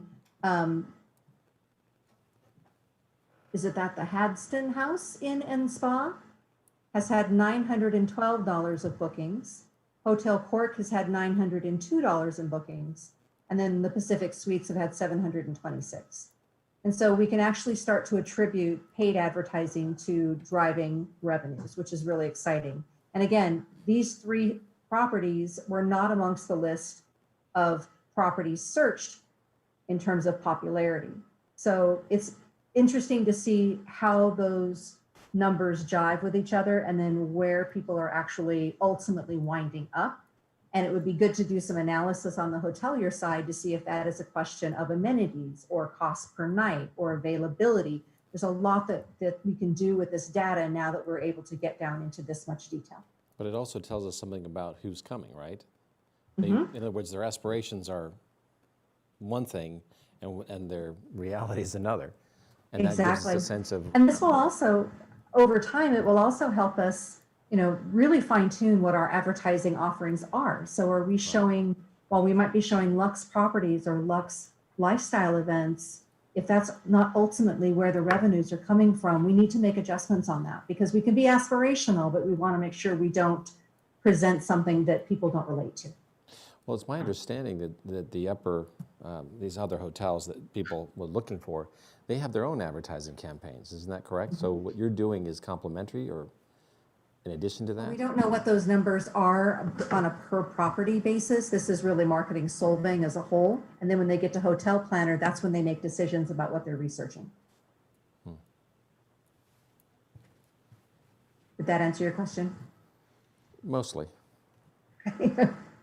Well, I was thinking, and I don't want to name names because I don't want to bias or prejudice, but this one particular hotel they advertise very specifically a certain area into a specific group, and they're constantly booked. That's not this group, in other words. But it is interesting that this is telling us something. This is actually very powerful information, so I thank you for that. Mm-hmm. Absolutely. So going forward, we will have the capability of reporting revenues from Hotel Planner sources, not just paid advertising. And the value of that is it provides really good feedback to our hoteliers, of course. It's a good estimate for future TOT funding when we can look at trends over time. It's real data reported in real time. We can pull these reports out of Google Analytics anytime we need to. It doesn't have to be month end. It could be right after Labor Day. It could be the weekend after Labor Day. We can be accommodating whenever this information is helpful to the team as well as to the city of Solvang.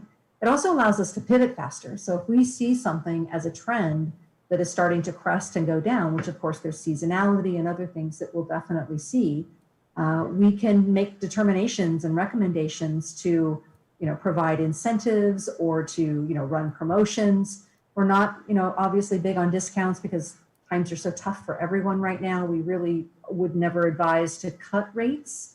But there are ways to supplement packaging and make things more attractive to people when the seasonality sort of ends, summer ends, and things get a little bit tougher leading into the holidays, particularly if we don't have our events that we traditionally have had.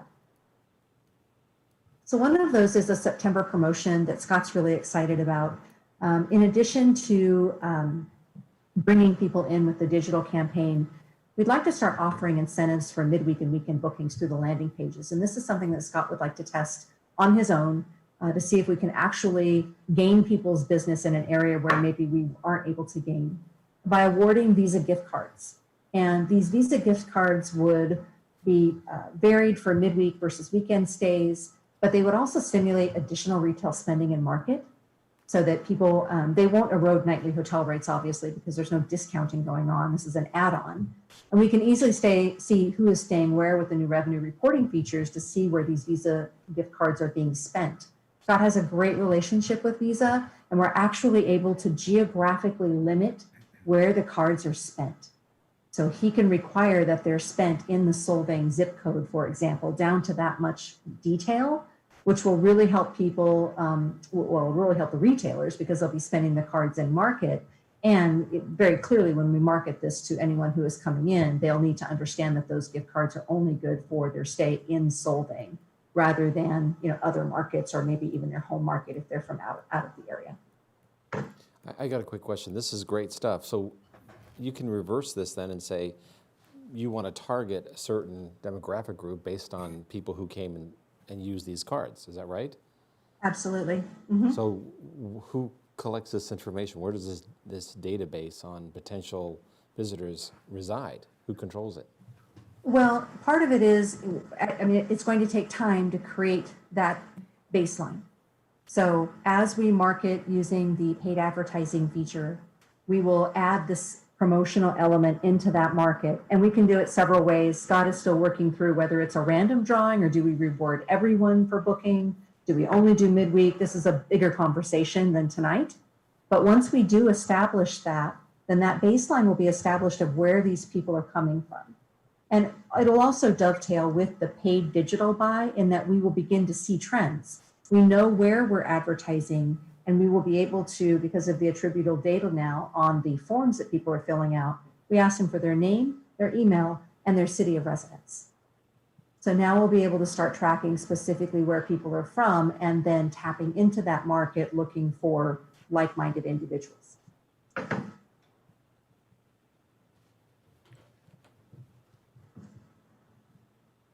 Did that answer your question? Yeah, I'm sorry. We worked with MasterCard, and they essentially provided access to their entire database. And we could essentially leverage it to find out who's coming, what they're spending it on, what their spend is, where they're spending it, all that kind of stuff, and then reverse it and target market those same people. So I was just kind of curious, why not do that with Visa? I mean, Well, you're doing essentially this. the same thing. You're definitely doing something similar, but why not just go straight to Visa and find out if you can buy that information? Well, Scott has a great relationship with them because of the work he's done with the Olympics. So I will ask if that is his intention or if it is only to call the information that we're getting from the Visa gift cards that are spent in market. Well, this is a good idea. It's just a very slow way of getting at that demographic group. On the other hand, you can buy that data. It's already been produced. It's updated month to month by Visa, and then you can figure out who we want to target. Sure. I will find out.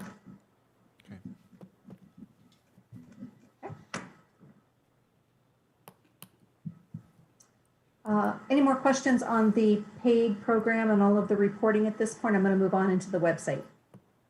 It's good stuff. Okay. On the website update, we are in the process of planning to develop a full custom site. We anticipate this project launching October 1st, and the benefits of it will be a simplified navigation and content to improve our user experience. Right now, things are a little clunky.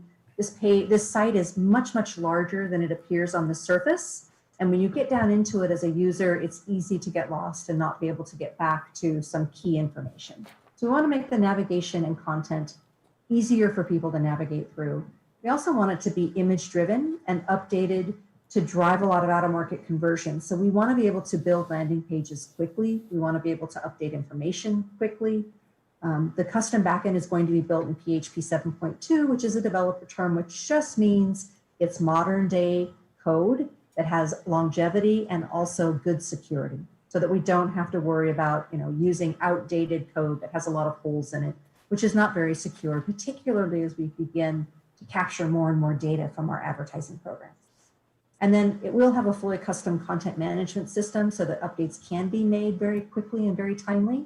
It will also capture leads and track revenue. As I've shown you with the paid program, we want to do the same with the website and connect the website with Hotel Planner a little tighter to make sure that we are able to track all of those different action items, not just purchases, but all of those funnels from people beginning to research and then leading down to the actual booking.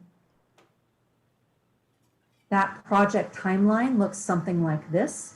We're looking at about a 60-day website build. So we would start the project initiation October 1st. Right now we're doing a lot of pre-planning. The navigation would be improved. We do a wireframe done by around a week or so. The actual design would take several weeks to do. And that would be based also on looking at Google Analytics and where people are looking for content and making the most popular content very easy to find. And then the actual development, the coding of the site would take a few weeks as well. The site would be fully search engine optimized and tested across all different browsers, including mobile devices, tablets, laptops, and desktops.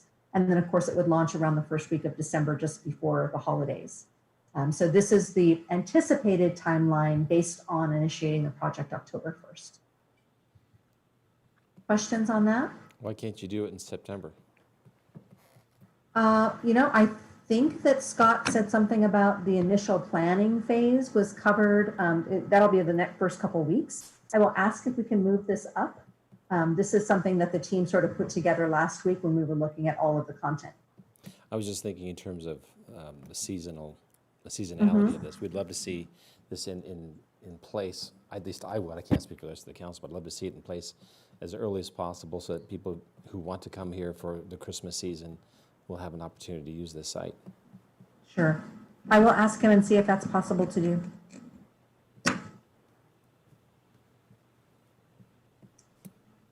Social media has had some wonderful gains. The social media engagement is outperforming the travel industry averages at every turn. The average travel industry growth rate for social media right now is 0.07%. Our Solvang social media channels over a 30-day time period is 6.51, and over a 90-day time period is almost 31%. So we are really engaging with folks. People are hungry for information. We're getting lots of positive comments. And so the social media channels are really providing not just great engagement with people, but also great conversations to find out what people are looking for and what they've heard about Solvang. And the social media team is on it every single hour of every day. As far as the engagement rate, people commenting, liking, sharing, posting. 1.64 is the average engagement rate for the travel industry right now. Solvang average engagement is 3.96. And the best performing posts go from 6.1 to 8.8 engagement, which is awesome. And then there's a lot of people showing enthusiasm, people who are planning their visits, what they're doing when they're here. It's all sharing these positive Solvang experiences so that people get excited. And also people are talking about returning. This is just a quick graph to show you the Instagram growth mapping over 1 month, 6.51% growth in our followers. And over 3 months, 30.9% growth in followers total. So again, really outperforming that industry growth rate of 0.07% for just followers alone on Instagram. Some of our best performing posts from the past 3 months, of course, our little corgi dog. Other engagements, you can see the numbers that are circled here. And these are all things, of course, that are non-solicited. These are people that are just in market, that are just sharing what a great time that they're having. And we've also got some very positive comments. People who haven't been here, but they're planning on it in October. People engaging with each other and talking about, it's a must, looking forward to your visit. Booked for February. We were there last week, great times. So while, there are people that are afraid to travel or people that, are worried about things being shut down, There's a lot of social chatter that's incredibly positive for Solvang at the moment. And then we've also had some great public relations success stories as well. We've had articles in PureWow, which included an estimated over 3.81 thousand monthly visits. An article mentioned Solvang here. We can also include some links to these articles if anyone's interested as a follow-up. July 30th, we were in Eder, LA. Speaking of the Central Coast, they specifically mentioned Olson's Danish Village Bakery. On July 30th, Sacramento's ABC 10 ran a great news segment about the photo-friendly tourist town of Solvang. Bring Fido did a great places to visit instead of going to Europe article about Solvang. And then, of course, our highlight on August 7th, the Weird and/or Wonderful World with Shane and Ryan ran a great video clip. In your packet, there is a link to the YouTube video here. I can share it if you'd like. It's a 30-minute show, so it's really long. But the most important thing for everyone to know is not only did it have a ton of subscribers, it reached approximately 240,000 views, 20,000 video likes, and 1,800 comments. Just in the first few days it ran. It ran August 7th. This is, the middle of the month. 2 separate posts about the show were 20,000 Instagram likes and 29,000 Instagram likes, 723 Facebook likes. So what all of this means is if we were to place a value on all of these impressions that we would normally have to buy through social media, we're talking at more than $7,000 alone of what we would have to buy that we got for free because Shane and Ryan came and visited Solvang, and the show was funny and engaging, and it showed a ton of Solvang's personality. And it also featured some of Solvang's,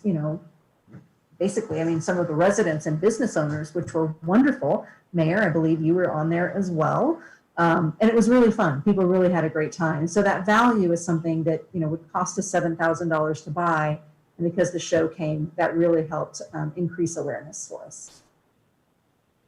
So the key takeaways from tonight, the past 30 days, we've had some great success through all of our marketing channels. Our travel sentiment survey response rate were 8 to 16% higher than most industry averages for travel and tourism. People are visiting our website now more so than they ever have, with an 18% gain over last year at the same time period. The August 17th advertising campaign is positively affecting TOT revenue. We can now attribute that by driving these marketing channels with all of our reporting. Social media has done a great job of 6 to 8 times the engagement versus industry averages, and public relations has earned thousands of impressions and earned media value to bring awareness for Solvang. So that, I'm sorry to talk so quickly, but I know it's late. That is our presentation for tonight, and I'm happy to take questions. I have a quick question. So it seems to me from that last slide, you're able to determine the marginal increase in TOT revenues or associate that with a particular advertising campaign. Is that correct? Mm-hmm. Correct. We know where people are coming from the paid advertising. They are going to our landing page for the 18 to 25-year-olds or 45-plus-year-olds. And from there, we know that they are going to Hotel Planner. We bypass the Solvang USA website completely on the paid campaign, and we take them straight into Hotel Planner. So we can attribute that revenue straight from the paid media into Hotel Planner and then follow that through, thanks to a tracking pixel, through all of those actions, from researching to booking. It's fantastic. It's great data. Any other questions, you guys? No? Thank you. Okay, thank you very, very much. Absolutely, thank you. Absolutely. Thank you very much. So this is a receive and file item, but we do have a couple of raised hands. Public speakers? Yes. Yep. Anybody would like to speak on this agenda item, please raise your hand or speak up. Okay, we have 2 raised hands on Zoom. First one is Jeannie O'Connell. Okay. Jeannie? I'm awfully sorry. I must not have. Okay. I still have it raised from before. I'll take it down. Okay. What about Thank you. Jody? Is that the same case? Jody, would you like to speak? Jody? Okay. No one on the phone? And they're gone. Okay. Okay, looks like that might be a mistake as well. Anybody on the phone that would like to speak? Speak now? Hazel just called me. Seeing none. Okay. There's no council discussion because it's just a file and. You can make comments and. Correct. Oh. I'm really impressed. I think we're heading in the right direction finally. They're doing a good job. Unfortunately, it's taken a long time to get here, but this is exactly what I'd hoped to see a year ago, and we're finally here. Well, they're taking our instruction nicely when we ask if we can see a certain breakdown, then they come back with it, so I like that. Good. And they're building a platform that will last well beyond whatever we do here. My understanding is if another event planner, if we engage another group, this will be here to be used by the next group, right? Yes, the way the IDK contract is structured is that anything that they build for us, for the city of Solvang, is the property of the city of Solvang. So they're not going to walk away with it like the last group did. I'll clarify that for you. The only thing that you would need the new event planner or whomever to do would be to reestablish the connections to their reporting system. Sure. Based on all of the pixels and tracking mechanisms that we have put into play. Well, And that's, if they know how to, if they know their stuff, they'll know how to do that. Yeah, look, again, thank you so much for doing this. This has been part of a bigger vision that I believe this council has been espousing and promoting, and you guys are executing that strategy beautifully. Thank you. Wonderful. I'll take that back to the team. Thank you so much. Thank you. You. Okay, so that's filed. All right, AB 1234. Nobody went to a meeting and got reimbursed. Anything like that? Nope. Okay. Any councilors' comments? Yes, I have a comment. Okay, Karen. I wanted to announce to my council members and the city staff here that unfortunately my mother, Nancy Waite, passed away Wednesday morning. Oh, I'm sorry. And we have a long history of military in our family, and we've always supported the veterans here and have supported the Veterans Memorial. That was one of my mother's favorite events, was to attend the Veterans Memorial gatherings. Unfortunately, this year because of COVID, she could not do that. And she will be buried at Arlington National Cemetery beside my father and her mother and other members of our family that are there from the Revolutionary War through Afghanistan. So I just wanted to make that announcement. So God bless them. Thank you. God bless Nancy Waite. Yeah. She was an Army wife for 44 years. That's pretty cool. There you go. Good job. Well, my condolences, and again, yeah, I think it's a great story. Thank you. Anything else? Adjourned. Thank you. Okay.